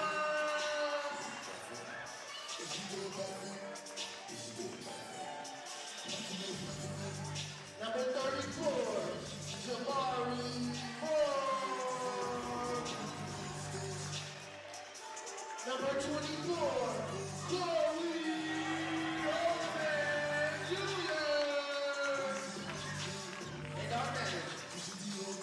All right, not your typical starting lineups tonight, Gary. So for the Heritage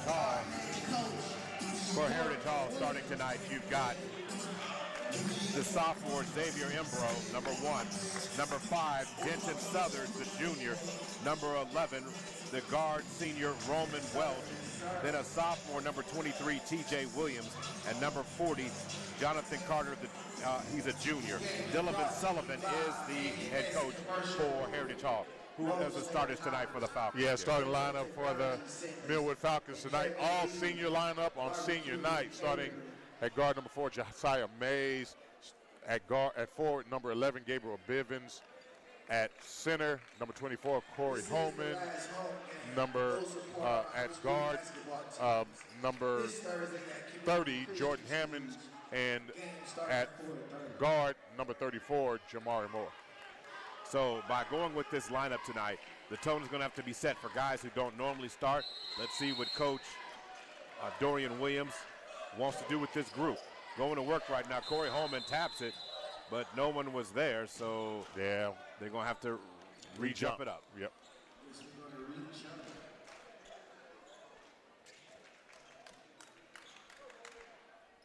8 minutes on the clock. Here we go. Ball's deflected, and this time Jamari chases down.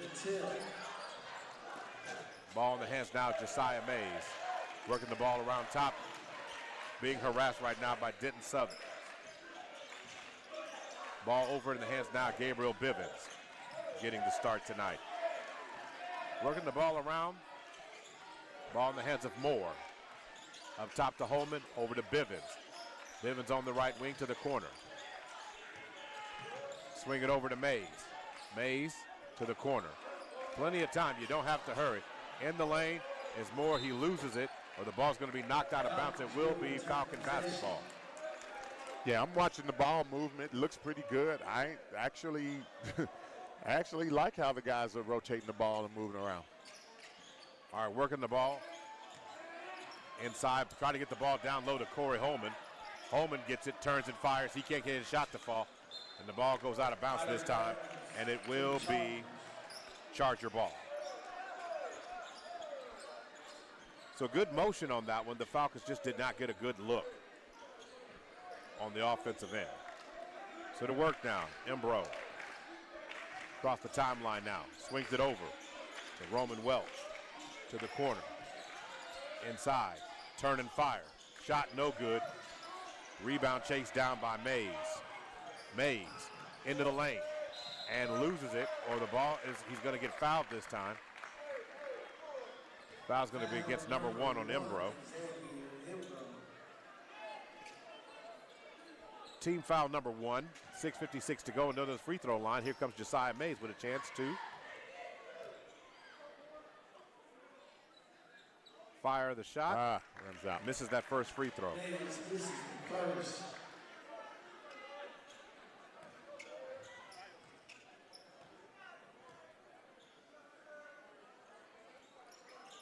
And he knocks down the second one. Falcons lead by 1. Embro across the timeline now. Cross court over to Welch. Welch in the hands. Getting the ball working around from Southers back over to Embro.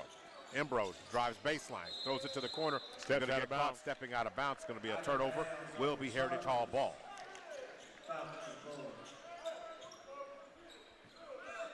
Josiah Mays almost loses it, maintains possession. Working the ball around. Bivens finds a crease, drives down, kicks it. Three-point shot from the corner is no good. Holman Rebound, Holman, yeah.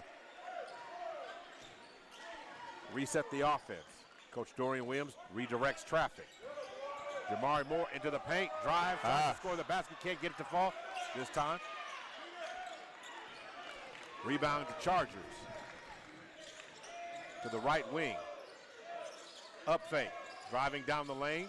Shot, kisses off the glass that time. Shot no good by TJ Williams. Bivens with the rebound. Bivens up to Josiah Mays, who glides. He can't get it to fall. Now Bivens ends up back with it. Ball goes out of bounds, and it will be Heritage Hall ball. Moore had a chance at it. Bivens had a chance at it. Ends up in Heritage Hall's hands. So substitutions coming in for them. Terrence Brown comes in the game.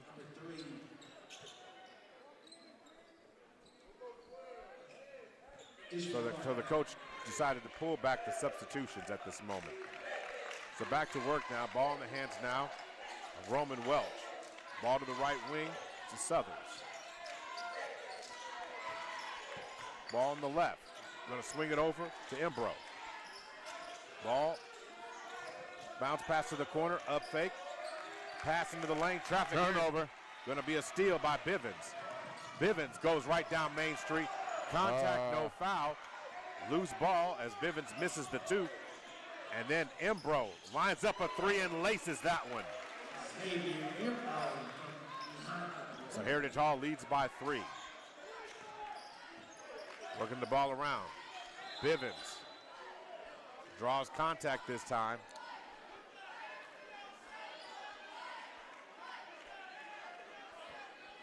So foul's going to be called against number 11, Roman Welch.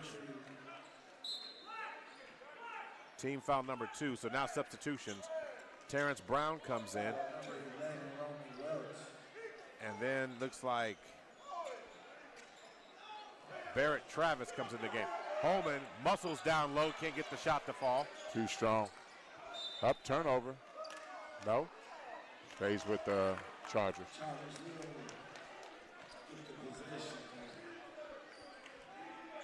So 3-1 is the score across the timeline. 5 minutes to go. Ball back in the hands now of Roman Welch on the left wing. Embro, who just knocked down a 3, the only points in the game for Heritage Hall. Ball on the right wing. Kick back out. Embro lets go another three and knocks that one down. Back-to-back threes coming from the hands of Xavier Embro. Josiah Mays is in the lane. Nice move by Mays. Mays spins in the lane and knocks down a shot on his own that time, breaking down the defense. Wow. Stutter step, and they're going to catch a walk there by Denton Southers on that play.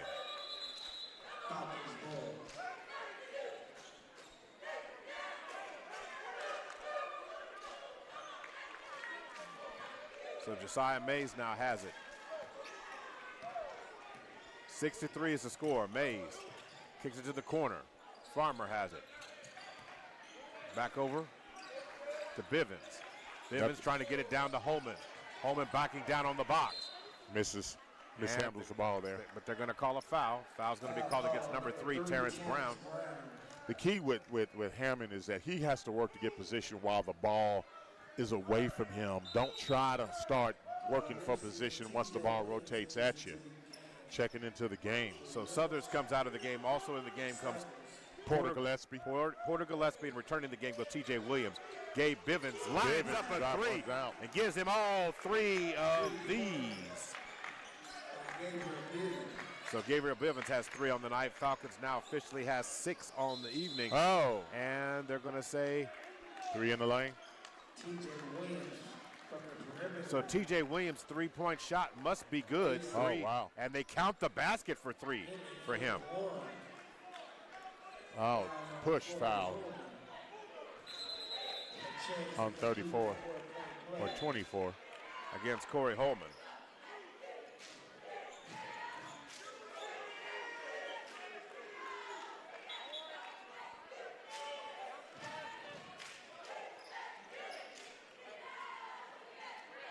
So Holman's coming out of the game now. Mark Presley Jr. He got blood or something. Yeah.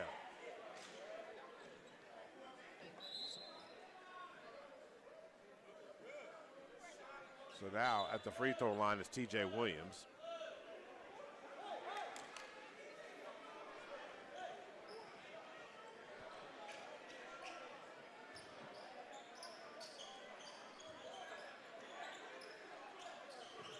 T.J. Williams now has it. Embro now. Embro on the left wing up fakes. Kicks it back out to Gillespie. Gillespie working around the perimeter. Embro up fakes, tries to drive inside, kicks back. T.J. Williams fires another 3. Can't get that one to fall. And Jamari Moore with the rebound that time. Good rebound by Moore. Josiah Mays kicks it as Mark Presley's in the game for Corey Holman. Way draws off. contact, and the ball goes out of bounds. It will be Heritage Hall ball. 6-9, 3:35 remaining in the first. Across the timeline now goes Gillespie. Ball fake as Tyler Butler's in the game. Right wing to T.J. Williams over to Embro. Embro's had 6 points in the quarter right now. Backs it up. Working the ball around the perimeter again is Barrett Travis. Now a 3-point shot By Gillespie. Gillespie's. Misses. Rebound by Gabriel Bivens. Bivens Strong and one. And a strong move to the basket. Nicely and he done. drops it in. What a move. Power game being displayed by Gabriel Bivens. Foul on number 22, Barrett Travis. Foul number 4. Southers comes back into the game. So Embro comes out of the game right now. So now Jamari Moore comes out of the game. Braden Goins checks in. And so Goins getting action. So sprinkling of starters starting to get into the game as Nice Gabriel conversion. Bivens knocks that one down. 9-9. Gabriel Bivens with 6 first quarter points in this one. Throwing the ball over to the left wing. Backs it up, throws it over to Gillespie on the right side. Ball now inside the corner to T.J. Williams. Bivens covering. Now the ball in the hands of Gillespie. Gillespie swings it back up top. T.J. Williams wide open, fires a 3. Front rim shot, no good. Rebound by Josiah Mays. Yep, he gets the foul too. Josiah Mays with 3 on his own. Another foul being called. So that's team, that's five. That's 5. That's team foul 5. So to someone shooting free throws. Don't know who it is.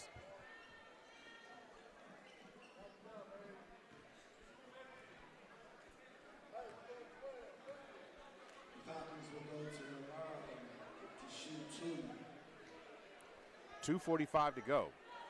So Josiah Mays is going to step into the free throw line. Jamari Moore's check comes back to the scorer's table, set to come back in.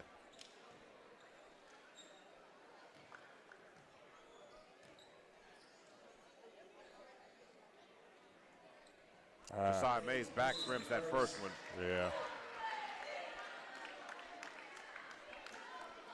So Corey Holman comes back in the game.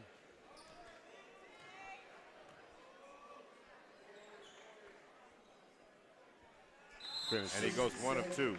Yeah. Couldn't see the first shot. The official was standing in my way, but he missed it pretty badly. So Josiah Mays comes out of the game. Mark Presley's in.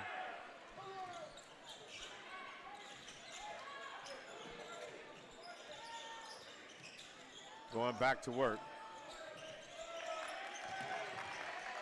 Nice defense being played by the Falcons here. Got to make sure they rotate back. And inside goes T.J. Williams. Yeah, and good T.J. play. Williams show his nice leaping ability on that one. It puts Heritage Hall back up top, 11-10. Goins running the offense, tosses it, and Mark Presley wasn't where Goins thought he was going to be, so Goins going to get charged with the turnover there. Substitutions coming in the game. Roman Welch comes back in, also does Jonathan Carter.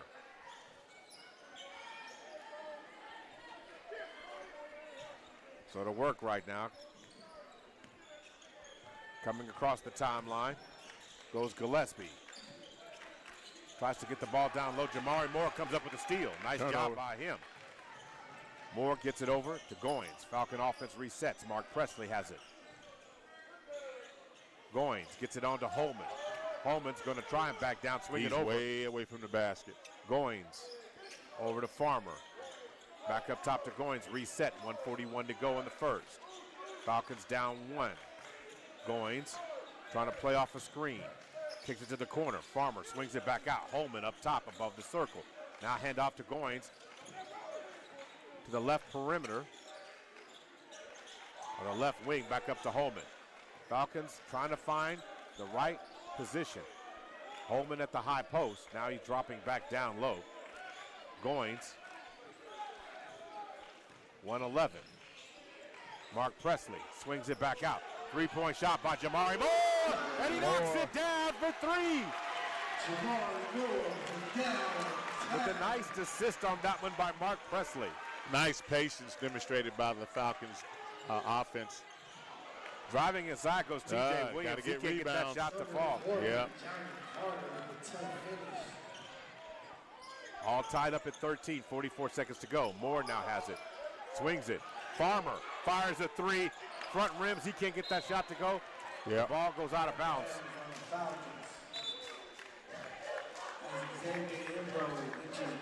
So Embro comes back in the game for Porter Gillespie.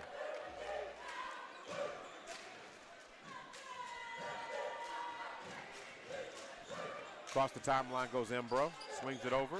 Now back in the hands of Roman Welch. Southers. Over to Embro. Embro drives baseline into the lane. He's tripped. And they're going to call a blocking foul against Corey Holman that time. His second foul of the night, team foul number 2. Number 24, Corey Holman.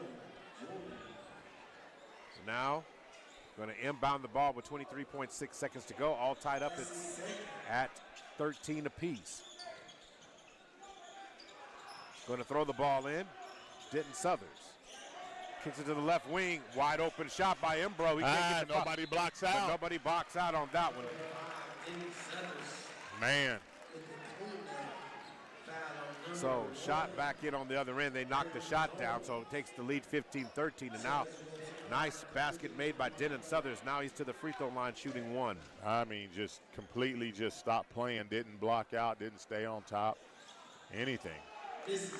Misses the free throw that time. Corey Holman pulling it down with 13 seconds to go. Jamari Moore, stutter step dribble into the lane.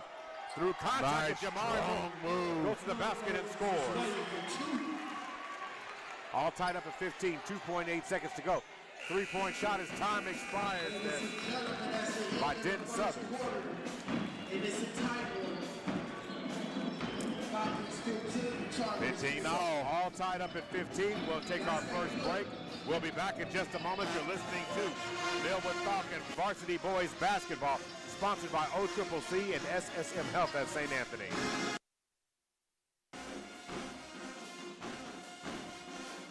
Injuries don't wait. For business hours, now you can be seen 24/7 for sports injuries. Whether you have a sprain or a broken bone, at the SSM Health Bone and Joint Injury Clinic at 13401 Northwestern. Oklahoma City, I'm Miles Perry, and who wants to win $10,000? First of all, you gotta be a high school senior in the Oklahoma City Metro. Second of all, you gotta hit that QR code down at the bottom. Third of all, this is brought to you by Love's Travel Stops and Country Stores and Perry Publishing Broadcasting. And don't forget Super Prep.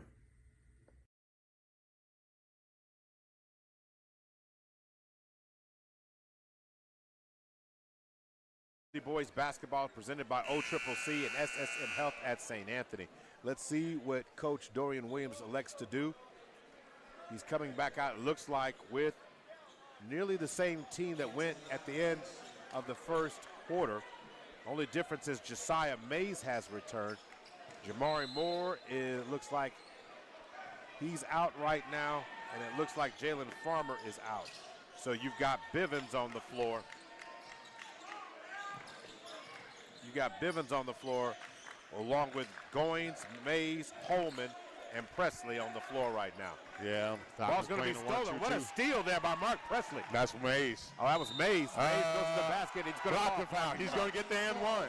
Good play. Wow. I was wondering if it was going to be a charge or not. It was awfully close.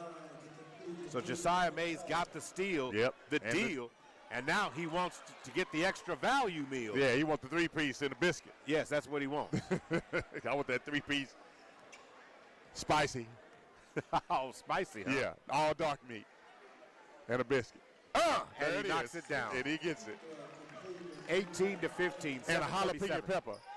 Well, he got to do that on a three-point shot for a jalapeno pepper. All right, going to work now. The ball's in the hands now of Roman Welch. Working the ball up top. Going to swing it over to T.J. Williams, who's got 6 points on the night. Oh, they got to watch underneath the basket now. Don't fall asleep. Stolen by Presley. This time Presley gets the steal. Gets it up to Bivens. Back to Presley. Bivens loses it. So Presley ends up with it. Yeah, Falcons got to reset. Goins has it. 7:10 to go. Goins over to Presley. Man-to-man defense. Heritage Hall extending real tight now. Bivens launches a three of his own. That's way off. I saw that one out of his hand. He hurried that shot. No need to pull it from there. Didn't have a good look. 18-15 is the score. 6:55 to go. Maurice Prince and Gary Woods, glad that you're with us. Tonight's game being presented also by Super Prep, the Millwood and Richmond Foundation, OKC Sports Radio 105.3, where you can watch listen to the Super Bowl this coming Sunday on your mobile device or live on your radio if you can't watch it. T.J. Williams laces up another three and knocks it down. Yeah, that was pure. So ties the game up at 18, and he becomes the high flyer for the Heritage Hall Chargers. He's got 9 in the first half here. Yeah. Ball in the hands of Josiah Mays. He's about 6'6", 6'7", right? According to that 6'5", it's going to be a steal on the play there. Oh, and the ball's going to be deflected Mays out. Plays good one-on-one defense. On the other end, ball in the hands now of Roman Welch. Ball in the hands of now Embro. Swings it. T.J. Williams fires another three. Can't get that one to foul. Southers gets the rebound. Corey Holman can't get that blocked. So Southers. That was a good shot challenge by Holman. I like that. I like the big man getting up there trying to protect the rim. So it's 20-18. So Jamari Moore comes to the scorer's table, set to check back in. Goins across the timeline now. Over to Holman. Hand off to Mays. Mays stutter step.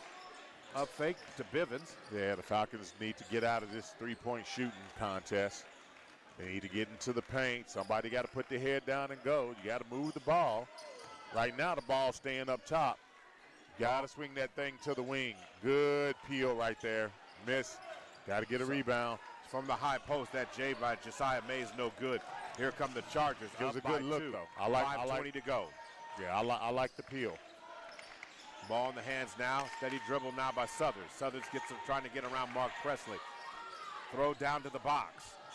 Ball back in the hands of Southers, who goes to retrieve it, drives in the lane. Southers with the scoop shot. He can't get the ball. Rebound pulled down by Carter. Man. Carter throws it back.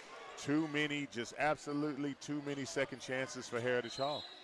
Now driving And one. and going to count the basket. Wow. As T.J. Williams does work That again. hurts. Right there on the box. Yeah. T.J. Williams going to work now. He's in double digits. He's got 11 first half points. Yeah, you know, again, you keep shooting the ball, not blocking out, not being able to get the rebound.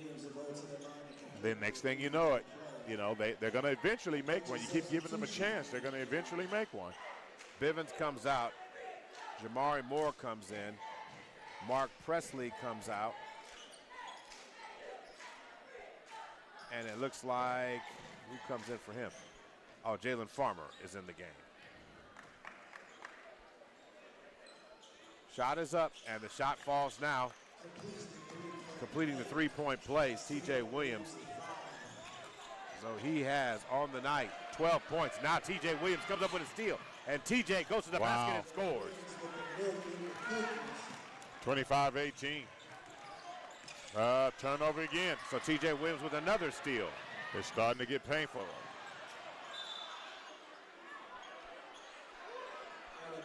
So it's out of bounds. So it looks like it's going to be Falcons ball.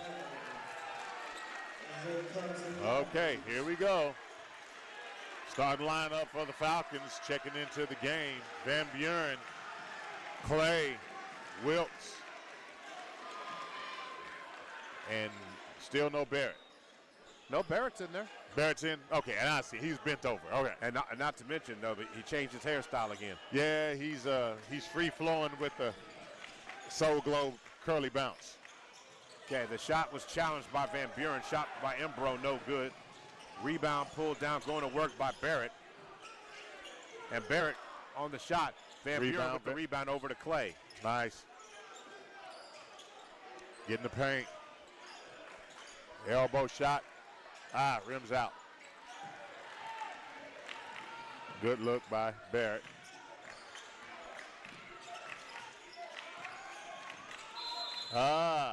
Carry called on Gillespie. So carry on Gillespie, and now they're going to have, Heritage Hall's going to have to adjust because you've been thinking it at one speed.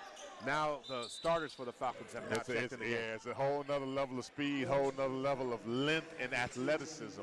Has just checked into the game. That's right. Now, so here's the deal. They got a little bit of reprieve because it's going to take the starters some time to get the blood flowing. So the ball to Van Buren. Van Buren spins, has the ball, he loses it. And now Gillespie ends up with the steal. Ball in the hands now of Gillespie. He swings it over, back to the hands of Roman Welch. Chris Clay not covering. Stolen by Chris Clay. Clay with the steal. Clay. 3-on-3, he holds it up. He holds it up. Back to Isaiah Wilkes. Wilkes drives inside. Give it to me, man.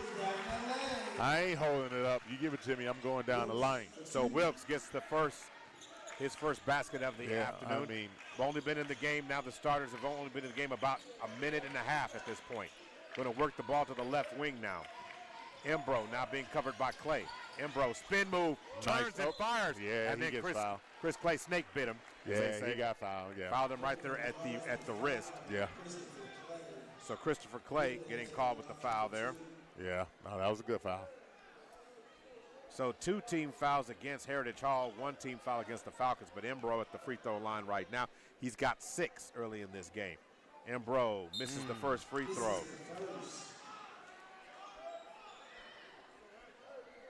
One more coming from Xavier Embro. 3:07 to go before the end of the first half right now. I think we called some football games with his brother. He was a quarterback for Heritage Hall. I would agree with that. I mean, just a stud-looking dude back in the day. I was like, man. Don't know what college he ended up in, but we know somewhere. He went somewhere. 26-20. T.J. Williams comes to the scorer's table. They're going to make a substitution. Van Buren over. Goins has to retrieve the errant pass. The Falcons reset. Back in the hands of Wilkes. Down to the box to Barrett. Barrett backing down. Barrett working underneath the rim, and a little up and under move by Barrett. Nice quality move there on the baseline, almost reminiscent of the dream. Akeem Olajuwon in the low post. Love to see that game. Chris Clay. Oh, nice. Chris turnover. Clay with the assist on that last play. Turnover on that play against the Chargers there. So it's Falcons ball down 4. Substitutions in the game now for them. Tyler Butler comes back in the game along with T.J. Williams, who has 14 first half points. Isaiah Wilkes over to Barrett. Barrett going to swing it back to Wilkes in the corner. Wilkes back to Barrett on the right wing. Cross court. Pass. Off the curl. Pulling up from the high post. Shot by Williams, no good. Wilkes, no good. Rebound, Chargers. Across the timeline now goes Sutton. Being picked up by Chris Clay. Steady dribble, swing. Stolen by Goins. Goins gets it up to Barrett. Barrett stutter step into the lane. And they're going to catch Barrett shooting foul. 2. Blocking foul.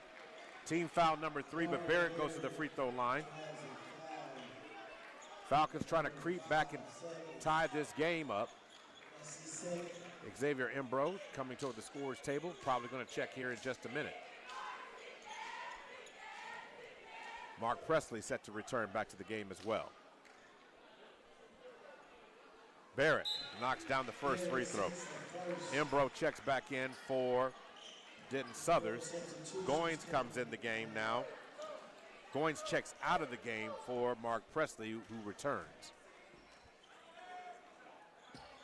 Barrett, nice free throw shooting for Barrett. He's got 4 points. Falcons down 2, 1:56 to go. Now Falcons extending pressure at Dorian Williams' command. Backcourt into the front court now. Bounce pass over. Nearly stolen by Wilkes. Through by Wilkes, yeah. Embro. Falcons recovering, shifting on the inside. Embro pulls up, shot no good. Rebound by Clay. Chris Clay. Ball over to Van Buren. Van Buren pulls up. And Buren, sweet music off the assist from Amari Barrett. Three-point line, yep. All tied up at 26, 1:27 to go. The Falcons are heating up. Turnover. Van Buren with the steal. Oh, that's a foul. As he's going to be fouled by Tyler Butler. Good foul by Butler.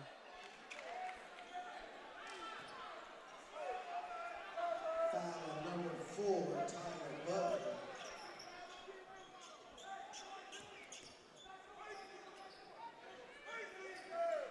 So to work now, Van Buren to throw it in.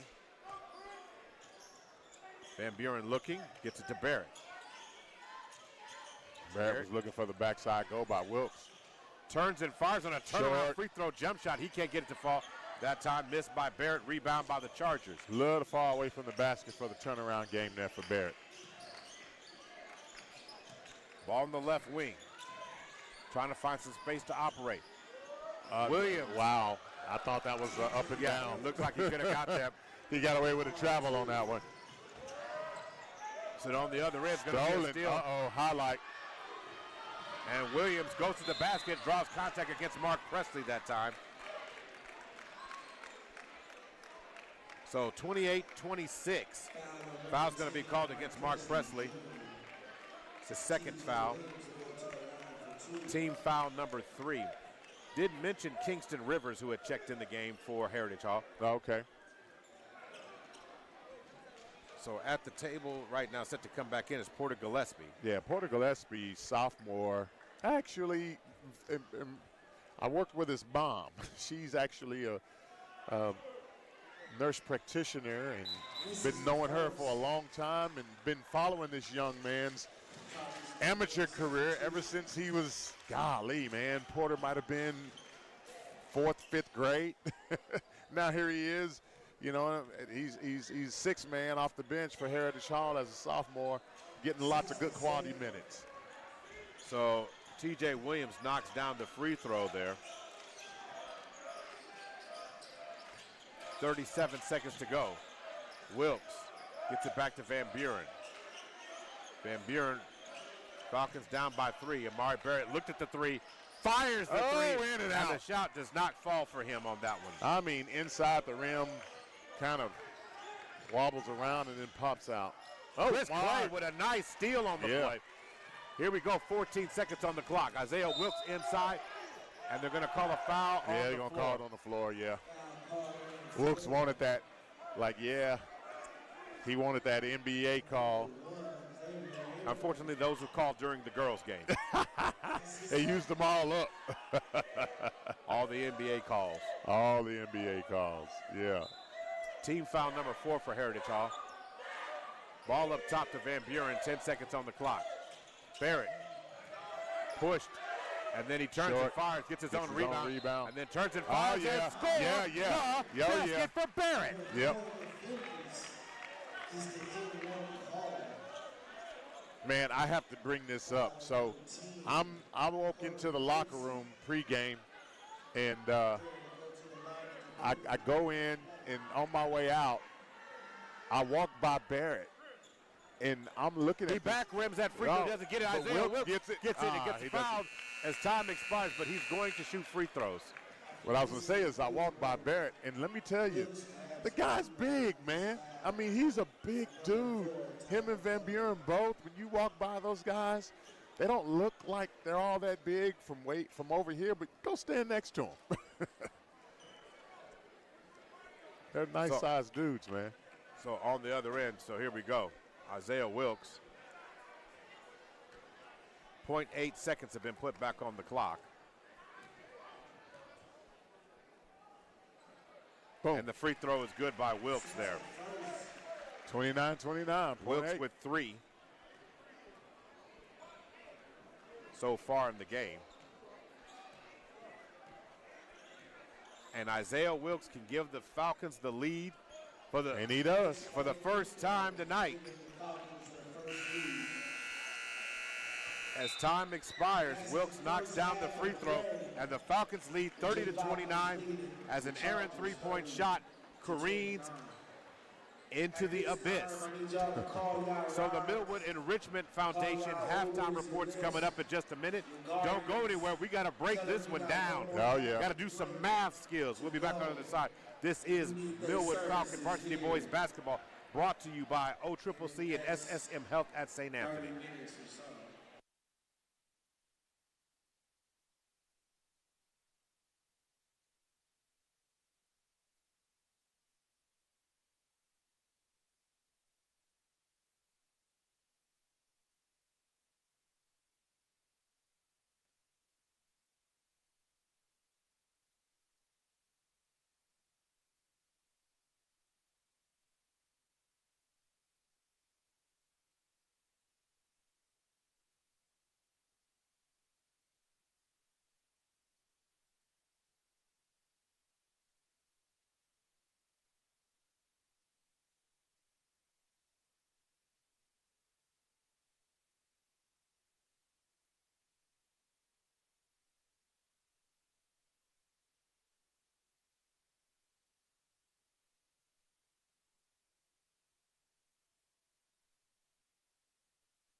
Welcome to the Millwood and Richmond Foundation Halftime Report. Maurice Prince and Gary Woods on the call right now. The Millwood and Richmond Foundation is raising $35,000 to help take care of their teachers and scholarships for its students. Help make a positive contribution by making a difference by investing in the jewel institution that is Millwood Public Schools. You can make that contribution now by opening up Cash App, Millwood and Rich OKC. That's $, of course, Millwood and Rich OKC. Gary, quite a first half we saw from both the teams. The Falcons chose to start basically non-traditional starters in this role tonight, being senior night. Right. And then on the other side of it, then you have the starters coming in, kind of trickling in late in the second quarter, and they made a difference in the game. The Falcons and Heritage Hall were all even at 15 at the end of one, but then the Falcons outscored them 15-14 in the second. Yeah, no, you're right. I mean, one of the things that I always worry about when we start the game off and we, like start a bunch of guys who don't normally start, and then you have your normal starters sitting on the sideline, you in some ways you run the risk of setting the team back a little bit, because you know how it is. You got to get in the groove. You got to find a rhythm. It doesn't matter how often you've been playing. You have to take that time to adjust to what the opponent's doing to you.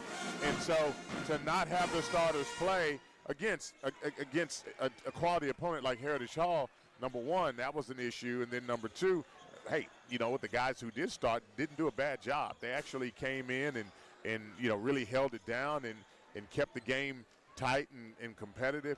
But we are seeing, though, when the starters did come in, it did take them a little bit of time to get caught up. And now we're sitting here looking at a 30-29, game at halftime. Yeah, your high-flying Falcons for the first half was Bivens and Barrett. Both of them had 6 points each. Right. It all fails in comparison to the high-flying T.J. Williams for Heritage Hall, who had 17 first-half points. But here's going to be a different game for him, because I'm sure we're going to see more starters in the second half of this game. Right. Heritage Hall shot 11 for 23 on field goals, 48%. 4 of 12 from 3, 33%. 13 rebounds, 10 turnovers, 4 assists, and 3 of 6 from the free throw line, 50% shooting. From the Falcon perspective, they shot 8 of 11 on field goals, 73% in the first half. That's sweet. 2 of 6 from deep, 33%, 13 rebounds, so both teams were even on that. The Falcons had 6 turnovers to Heritage Hall's 10, so they were +4 on the turnover side. Then assists, they were +1 against 5 against 4. And from the free throw line, 73-50.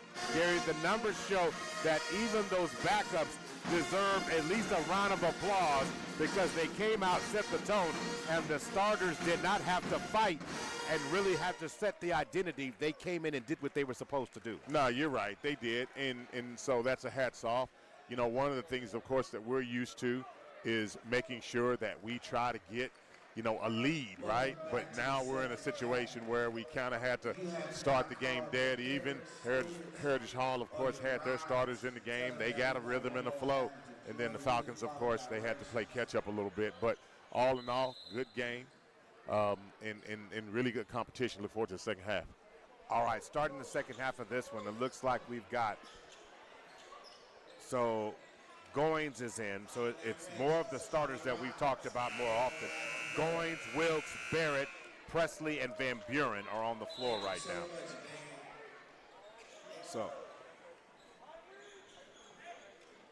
So the clock it's got too much time on the clock, so they're trying to get the time set right. So it's now set to 8 minutes on the clock. Here we go for live action now. So here comes Isaiah Wilkes as the third quarter is on the way here on Varsity Boys Basketball on Tuesday night, back-to-back of the doubleheader. Swings it up top. Isaiah Wilkes has it over to Van Buren on the left wing. Falcon offense is getting into a flow. Cutting the basket inside, Mark Presley. Nice follow by Presley. Got his first shot kind of blocked, but he gets his own and then scores the rebound on the other end. So now going to work. Ball in the hands now. Steady dribble up top now by Southers. Southers kicks it to T.J. Williams. You heard his numbers. Southers had 5 and Embro had 7 in the first half. Now going to work. Ball in the hands now. Dribble. Going to get it to T.J. Williams. Mark Presley claps his hand. He said, I wouldn't for this matchup. Steady dribble. Williams almost traveled, lost his footing there. Embro being covered by Presley. Switch. Barrett's now on T.J. Williams. Into the lane. Going to swing it back up top to Southers. Goins covering. Nice defense by the Falcons. Falcons clearing out the airspace. Nothing doing get the there. rebound, though. The rebound, and the ball's deflected, and it looks like it will be Heritage Hall stay ball. with Heritage Hall. Gee whiz. All of that time worked off the clock, and got to get that rebound. So a timeout's going to be called on the floor here. So 30-second timeout called here by Heritage Hall. So, Gary, when we're looking at this, let me real quick tell everybody about Super Prep. Super Prep is the premier outlet featuring the very best in high school and college student athletes in the city, state, and nation. Super Prep can be found on OKC Sports Radio 105.3 and social media at Super Prep OK.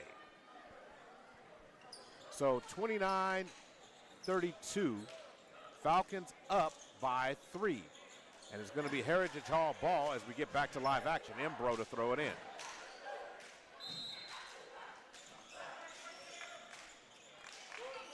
They get it in top to Southers. Van Buren steps out on him. Williams gets a look at a 3. He misses. Goins tracks down the miss.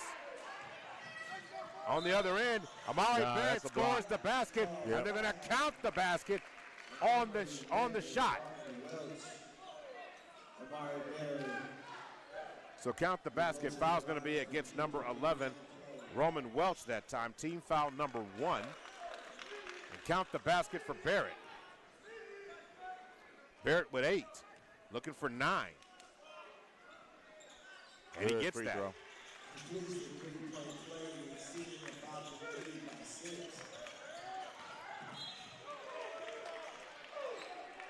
So 35-29.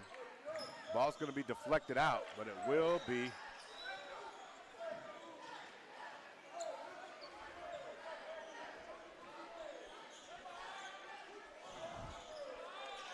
so in the hands now. Coming across. Bounce pass over. Ball in the hands now of Embro. Working the ball around. Now the ball back in the hands of T.J. Williams. Isaiah Wilkes covering. Southers tries to get the ball down low, and a nice job on a nice lead pass into Jonathan Carter, who scores with a nice assist on that play by Embro, leading him to the basket, Gary, and he scores. Heritage Hall now got 31 points on the night. Clay comes in for Van Buren.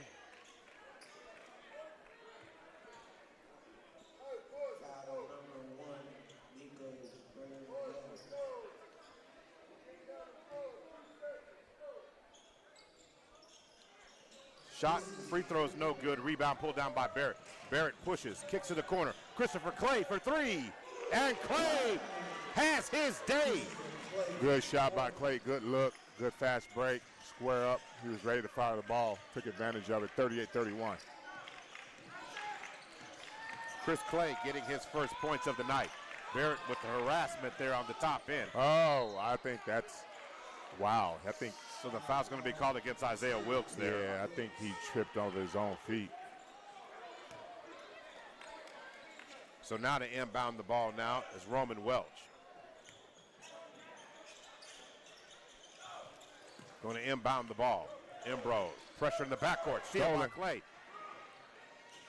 On the other end, Isaiah Wilkes bounce pass underneath. Wilkes should have just took that shot at the elbow. Wilkes backs it up. Resets. Over to Clay. To the corner. Barrett fires it. Presley got in the way of a pass that was going to Goins. So Presley. He didn't know. He didn't see it. Just playing through.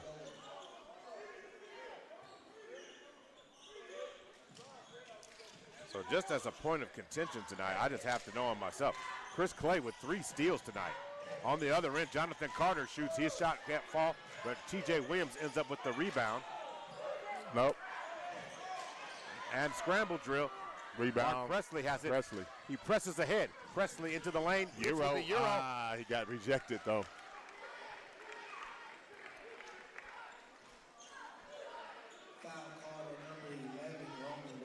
So Roman Welch picks up a foul.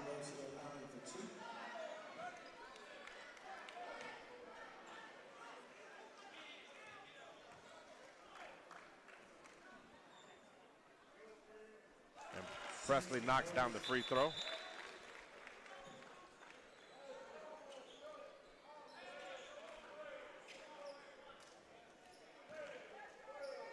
Presley getting one more. He's got 3 points on the night.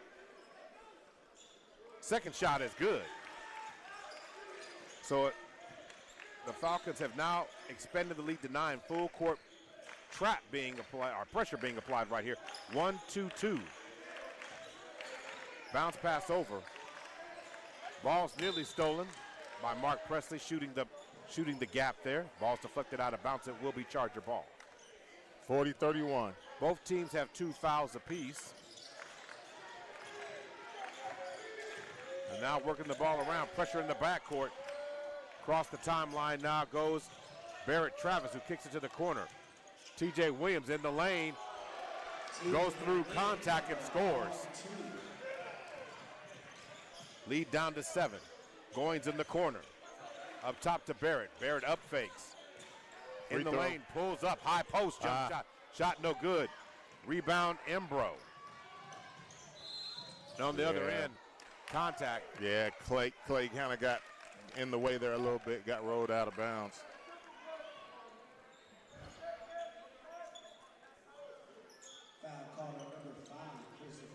So Chris Clay getting called with the foul.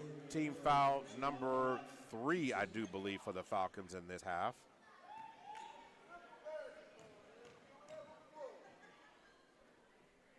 So Embro front rims that first free throw. Substitution. Porter Gillespie comes in the game. And also returning to the game, Terrence Brown.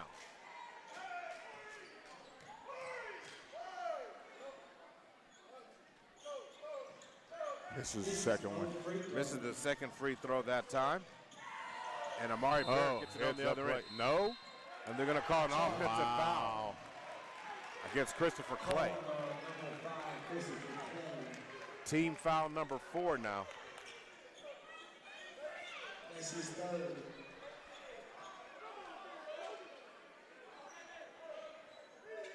So Heritage Hall to inbound the ball now. 4:14 to go. 14 fouls against 2. Senior night here at Millwood. Beautiful ceremony between the games. Recognizing a lot of the senior basketball players. Oh, man, they let it out the door. And so the pass is going to be stolen this time by Barrett.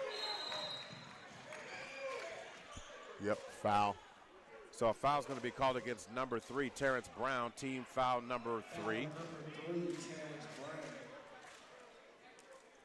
So Christopher Clay to inbound it.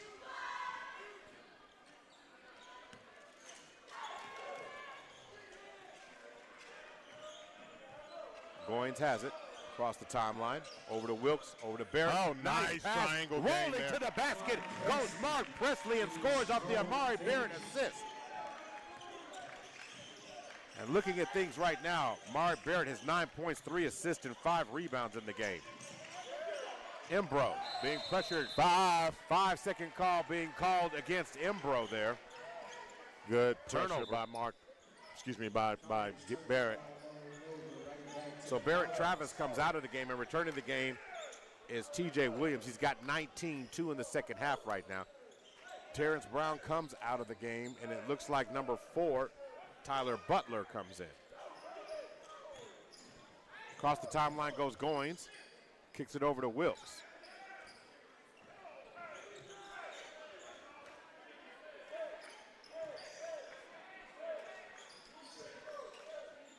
Ball in the hands of Barrett on the left wing. Over to Mark Presley. Gets it on the left wing to Clay. Shot. Back up top. Isaiah Wilkes for 3. Rims out. That's the second time today we've seen a shot go down. Look like it's supposed to go down. I mean, it's all inside the rim, rolling around, then comes right on out. And then it says no. So 33-42. Or 42-33. Falcons up by 9. Going to swing it ahead. This time Butler. Nice up and under by Butler. Up and under. Lead down to 7. Isaiah Wilkes had Barrett right there on the box, didn't see him.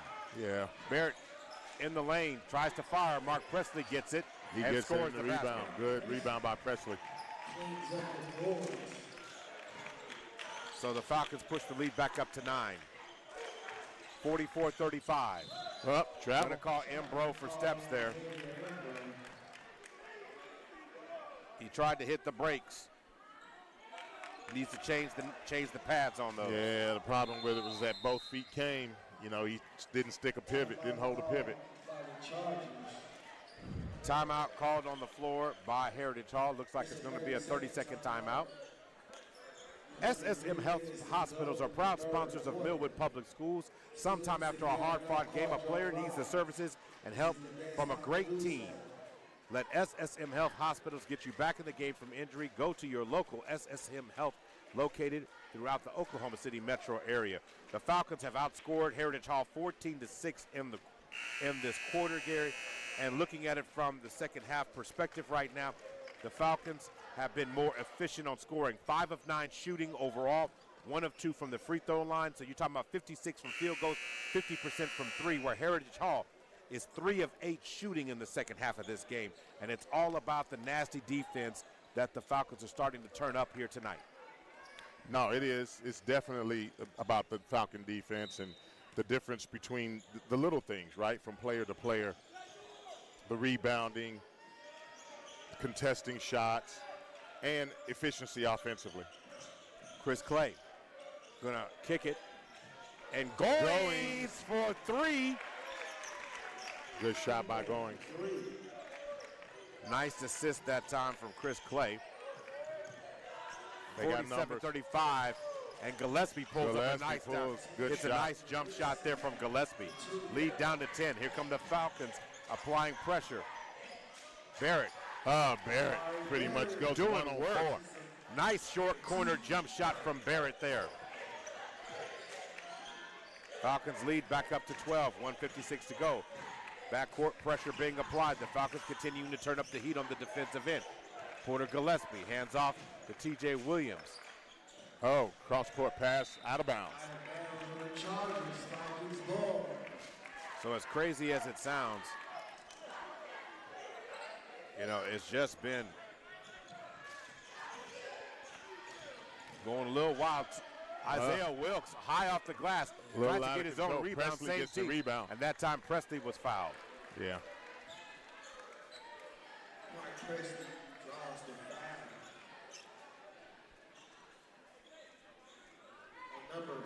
So the foul's going to be called against Tyler Butler.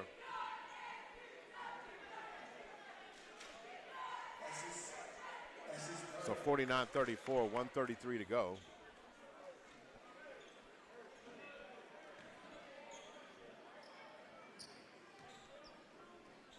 Presley misses that one.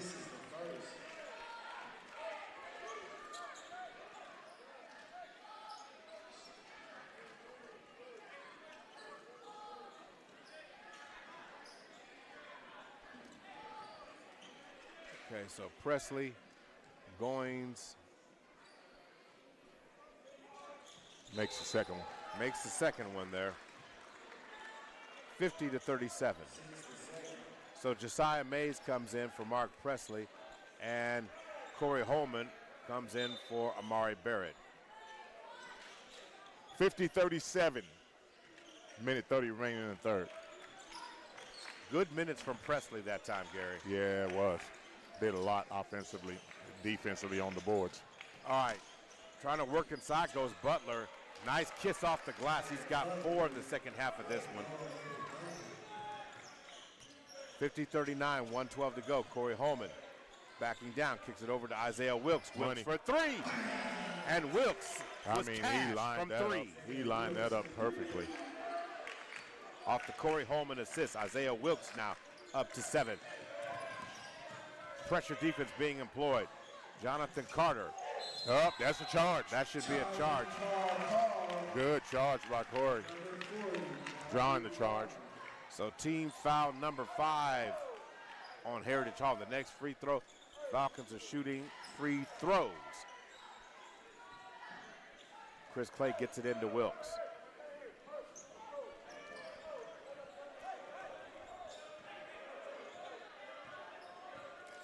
Isaiah Wilkes across the timeline with 42 seconds to go. Isaiah Wilkes drives to the basket, draws contact, will go to the free throw line.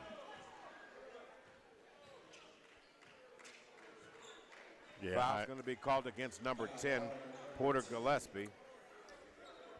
Wilkes did a nice job of beating everybody to the point, you know, to where he could get up off the floor. They had no choice but to either foul him or let him score.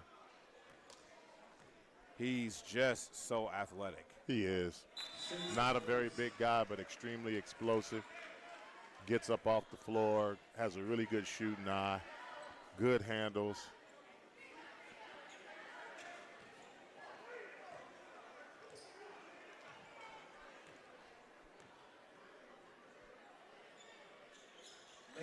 Yeah, he's definitely a good point guard at the next level. No question about that. Wilkes knocks it down. He's got 9. 33 seconds to go in the third. Ball in the hands now. Trying to get a bounce pass over. Going to fire a three-point shot that time by Southers. He couldn't get that one to fall that time. Corey Holman with the rebound. Gets it up. Goins with 17 seconds. Into the lane goes Goins with the teardrop. No good on that shot. Rebound, Heritage Hall. Embro across the timeline now with 6 seconds on the clock. Going to throw it down to Butler. Butler turns and fires in the lane. Shot no good. Rebound Josiah Mays as time expires at the end of 3. 55-39. I'm going to take a quick break. We'll be right back. This is Millwood Varsity Boys Basketball, sponsored by OCCC and SSM Health at St. Anthony.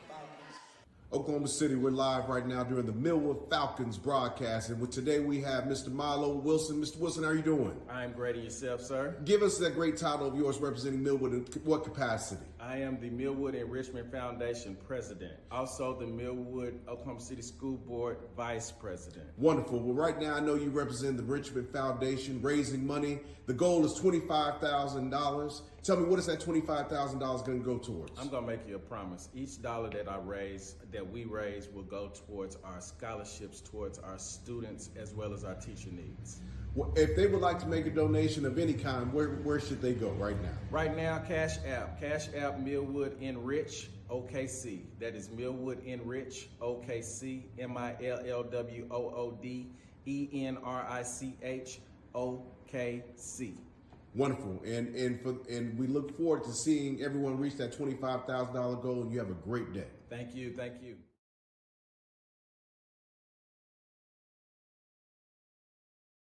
Night. So Corey Holman stays in the game. Farmer returns, Gabriel Bivens returns, and it looks like Chris Clay is out. Josiah Mays is still in. Somebody else is out. It's probably Braylon Goins on that one. And driving downhill goes Sutton. He draws charge.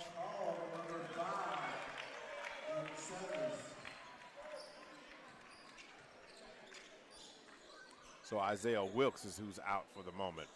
So going back to work, 55-39 right now. On the other end, an offensive foul, team foul number 1 to start the quarter.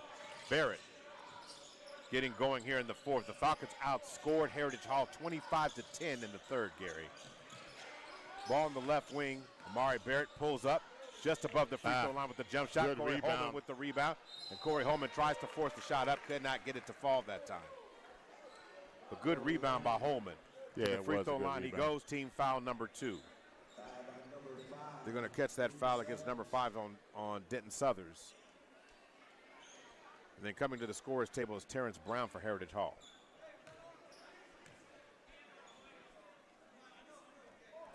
Backroom shot there by Corey Holman.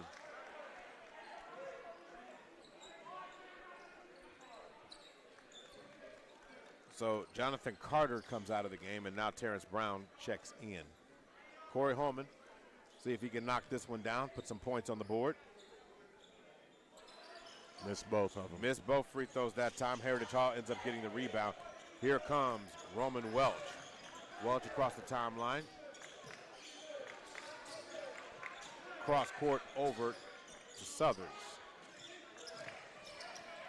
Bivens gets his hand on the ball, knocks it out of bounds. Nice job deflecting it on that play. Welch to inbound. Going to work now. Pass down to the right box, and that pass Blocked by Holman. Nice weak side block.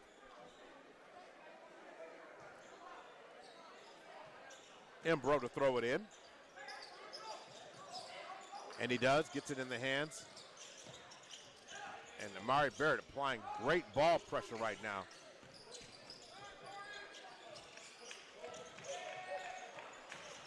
Embro has it knocked loose. Josiah Mays comes up with a steal. And a foul in the backcourt here.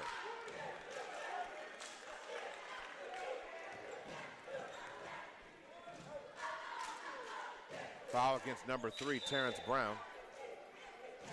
Jamari Moore at the scores table, he's checking in for Amari Barrett. Jamari for Amari. That was pretty neat. I hope you didn't work hard on that thinking about it. Great move by Mays. He missed it. Rebound on the other end goes the Chargers. Driving to the basket, kissing it off the glass. Nice job there by Roman Welch. 55-41. Across the timeline comes Jalen Farmer. Farmer hands off to Bivens. Bivens had 5 first-half points. Oh.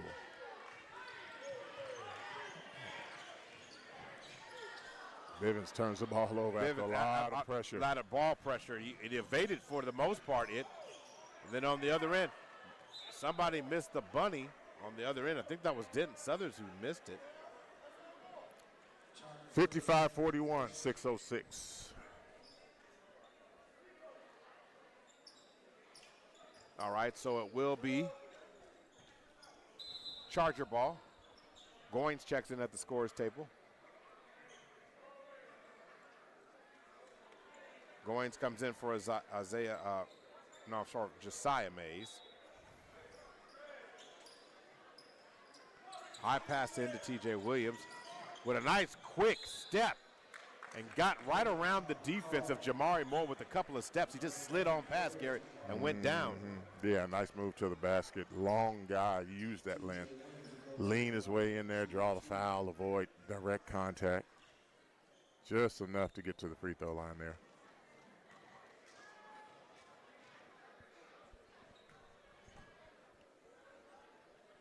At the line, TJ Williams front rims that one. TJ Williams with 19 points in the game. 17 of those came in the first half. He's been rather quiet starting this one, the second half, but the real difference is who the Falcons are putting in the game is making a difference. Good rebound by Moore. So nice job there that time. Jamari Moore into the lane. He's going to go all the way, huh? And he scores. Wow. Jamari Moore with 7 points in the game.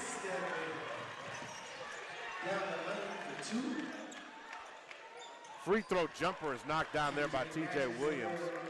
Good look by Williams. Goins.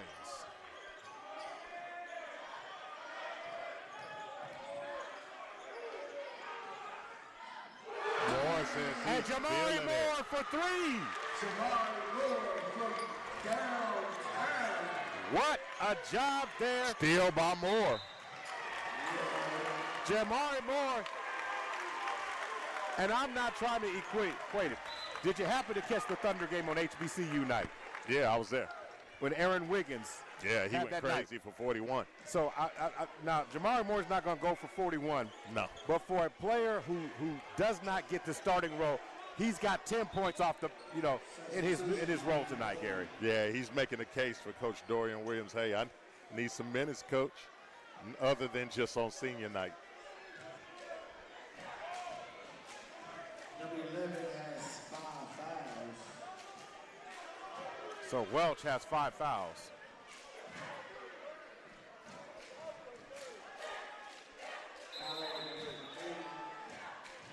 So the officials are going to have to come to the scorer's table. So the officials are. Excuse me, foul number 3. So foul was called against number 3, Terrence Brown. Okay. So that's team foul number 4 against the Chargers. Goins off the Jamari Moore screen. Jamari said, I want it. Going to kick it to the corner. 3-point shot by Bivens. Assists, Jamari Moore. Gabriel Bivens with 9 points of his own. Jamari Moore with the assist. Going to swing it over to the right wing. Ball back in the hands now of Rivers, who's in the game. Ball's rolling around loose. Who's got it? Braylon Goins comes away with the steal. Now the ball in the hands now of Bivens.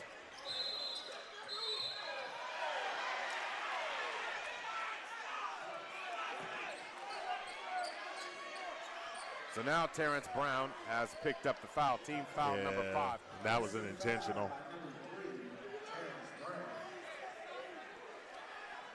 So an intentional foul now. Yeah, you're down by 20. It's a little frustrated. 4 minutes, 38 seconds remaining in the game. So Gabriel Bivens shooting 2 here. Gabriel Bivens about to get 2.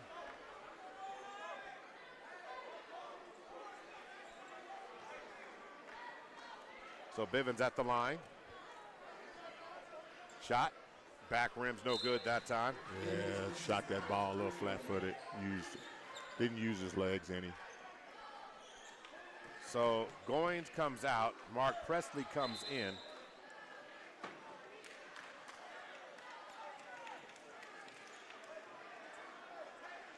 Okay, so that's not true. So Josiah Mays is in. There you go. Missed That it. shot just didn't. Right there. Yeah. Rebound pulled by Heritage Hall. Coming to the front court now is Kingston. Rivers. Ball in the hands now. Working the ball around. 3-point shot from the corner is no good. Farmer with the rebound. Farmer, who wants to get into the scoring column. Farmer into the lane. He's going to lose it in traffic that time. Coming across, go Rivers. Rivers covering. Spin move. Now the ball's in the hands of Butler.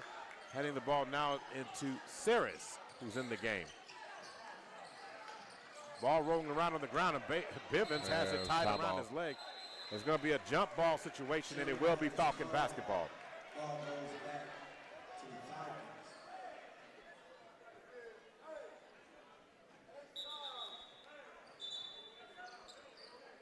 So coming into the game now for Heritage Hall goes Ty Waldenville. He comes in for Barrett Travis in this game. Is there a timeout called on the floor? It looks like there is one. Timeout being called. So timeout being called, but I don't know by who and for how, if it's a 30 or a 60. Yeah, it's probably being called by Coach Williams. Yeah. So is it 30 or 60? 30-second timeout.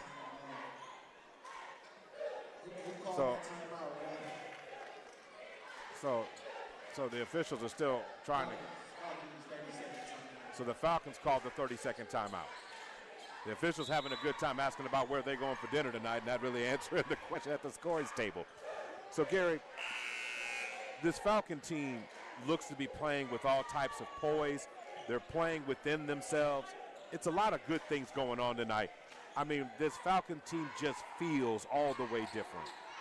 No, it does. I mean, it feels different because, I mean, the teaming, I guess, lack of a better term, the blending process. The fusion, whatever you want to call it, where guys come together and understand each other.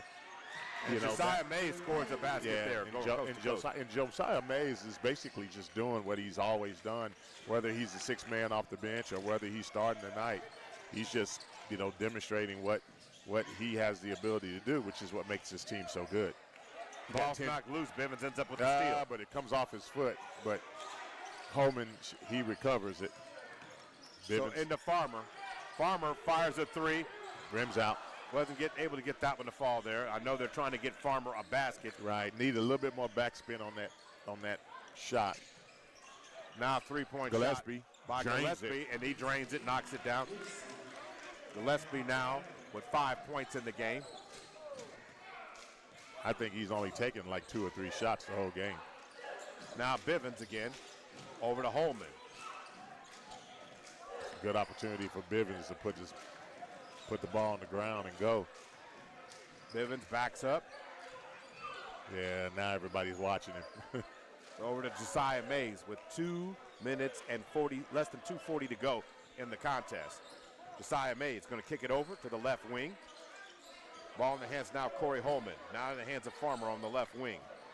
Farmer going to swing it up top to Bivens. Bivens holding. Bivens pulls a 3 ball. Pulls a 3, can't get the Rims ball. out. Rebound pulled down that time by Waldenville. I'm looking at Coach Dorian, and he's saying, man, you know, you're just going to pull the 3. You got a one-on-one, man. Put it on the ground, dribble, drive a little bit, try to work it in. 3-point shot by Waldenville did not fall, but Bivens gets it. More over to Mays, back up to Holman.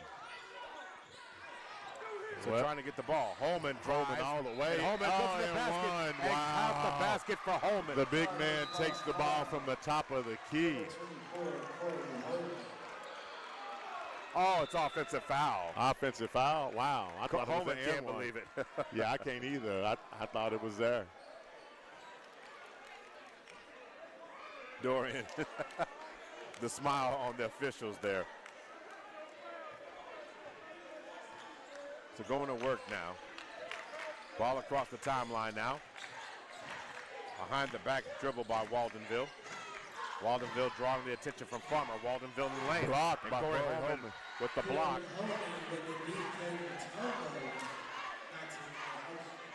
65-46, 1:39 to go. So Holman, He's bleeding again. so he has to come out of the game.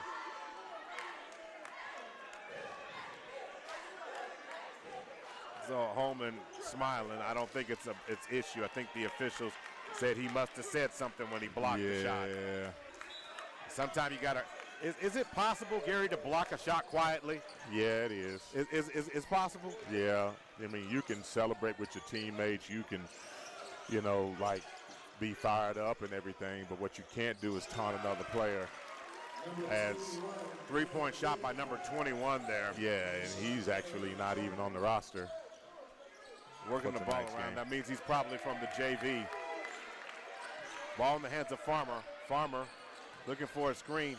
Kicks it out. Bivens for 3.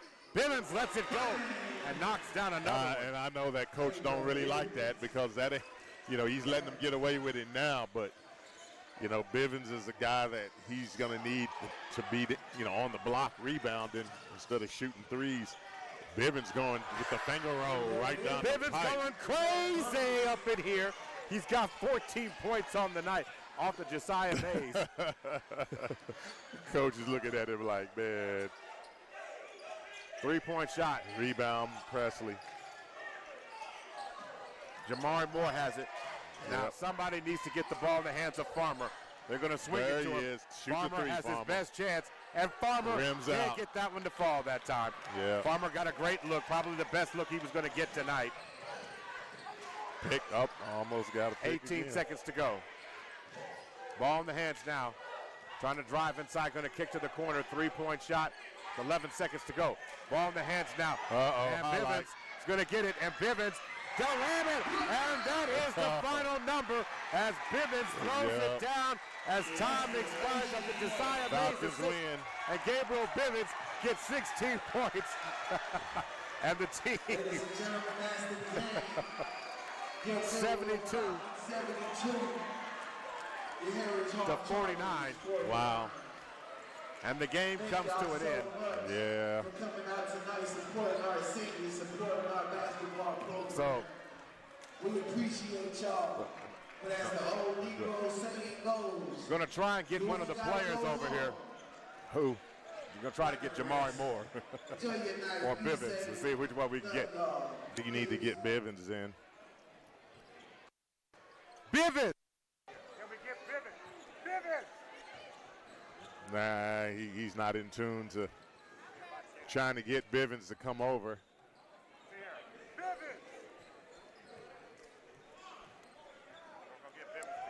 To the scorer's table real quick. Here he comes. So we're going to get Bivens to come to the scorer's table real quick. Senior night. Pull the mic down on the side. There you go. Senior night, a senior had to shine. Bivens, you had a game tonight. So what went on, what was Coach Williams' game plan for you guys tonight? He started a kind of a different lineup. Yeah. You guys got to throw some things up, mess it up. What you think about tonight? He just keep it Falcon basketball. That's all it was. We had to stick to our fundamentals of the way we play. It don't matter if it's a 15-man or a first-man playing. We keep going Falcon basketball. That's all it is. So Falcon basketball going tonight. Yeah. So you guys got a chance to see guys, Jamari Moore. You Yeah. get a lot of minutes during Yeah. with the regular team. Yeah.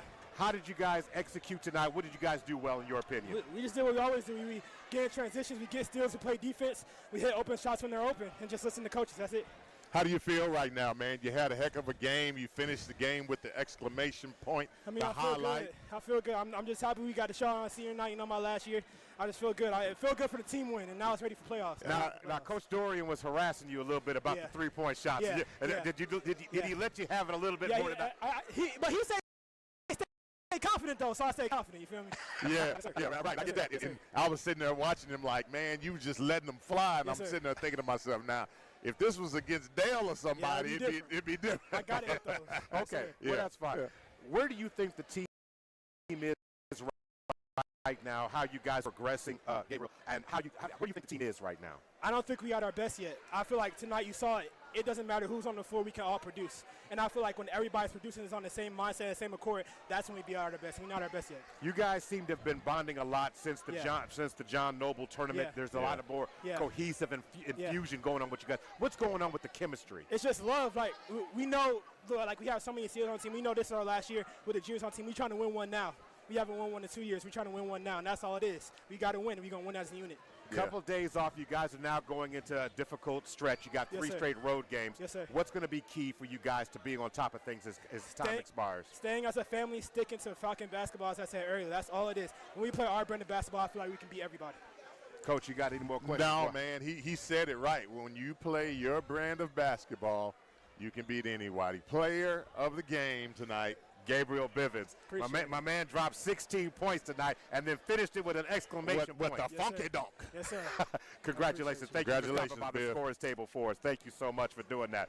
So, Coach Woods, overall, this team continues its streak, continues of playing well, continues of doing everything they need to do. Yeah, we're seeing this team really come together and mature.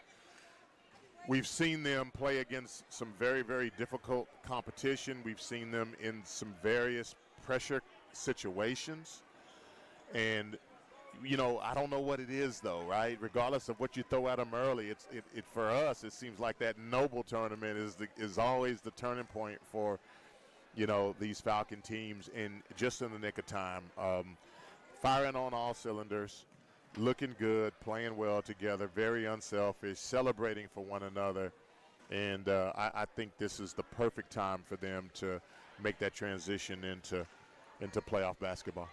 Gabriel Bivens having the night that he did. Jamari Moore, I don't want to look past him. He had 10 points tonight. And then you had Amari Barrett also coming in with 11 points tonight. So a lot of great things overall happening for the team tonight, Gary.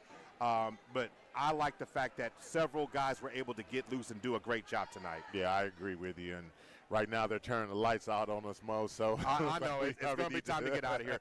But Yeah. what did you think about what he said? He said that right now that the team is playing together at an extremely high level. No, I agree with him. And again, I had this conversation with Coach Dorian Williams at pregame, and I said, "Hey, Coach, I like the team." He said, "Yeah." He said, "We're now accepting and settling into who we are individually and collectively, and guys are trusting in that. And when you have 10 guys with that level of trust, knowing what their job is, coming in with an expectation that they can too contribute and will contribute, then this team is extremely hard to beat." All right, so we're going to wrap it up. Want to make sure we thank our sponsors for tonight's contest. Want to thank Super Prep, the Millwood and Richmond Foundation, Oklahoma City Community College and SSM Health at St. Anthony. We're going to be off a day or so, and then we're going to make the trip and travel over as the Falcons will now go on the road to Norman into hostile waters. There's always a good game when a community Christian and, of course, the Millwood Falcons get together.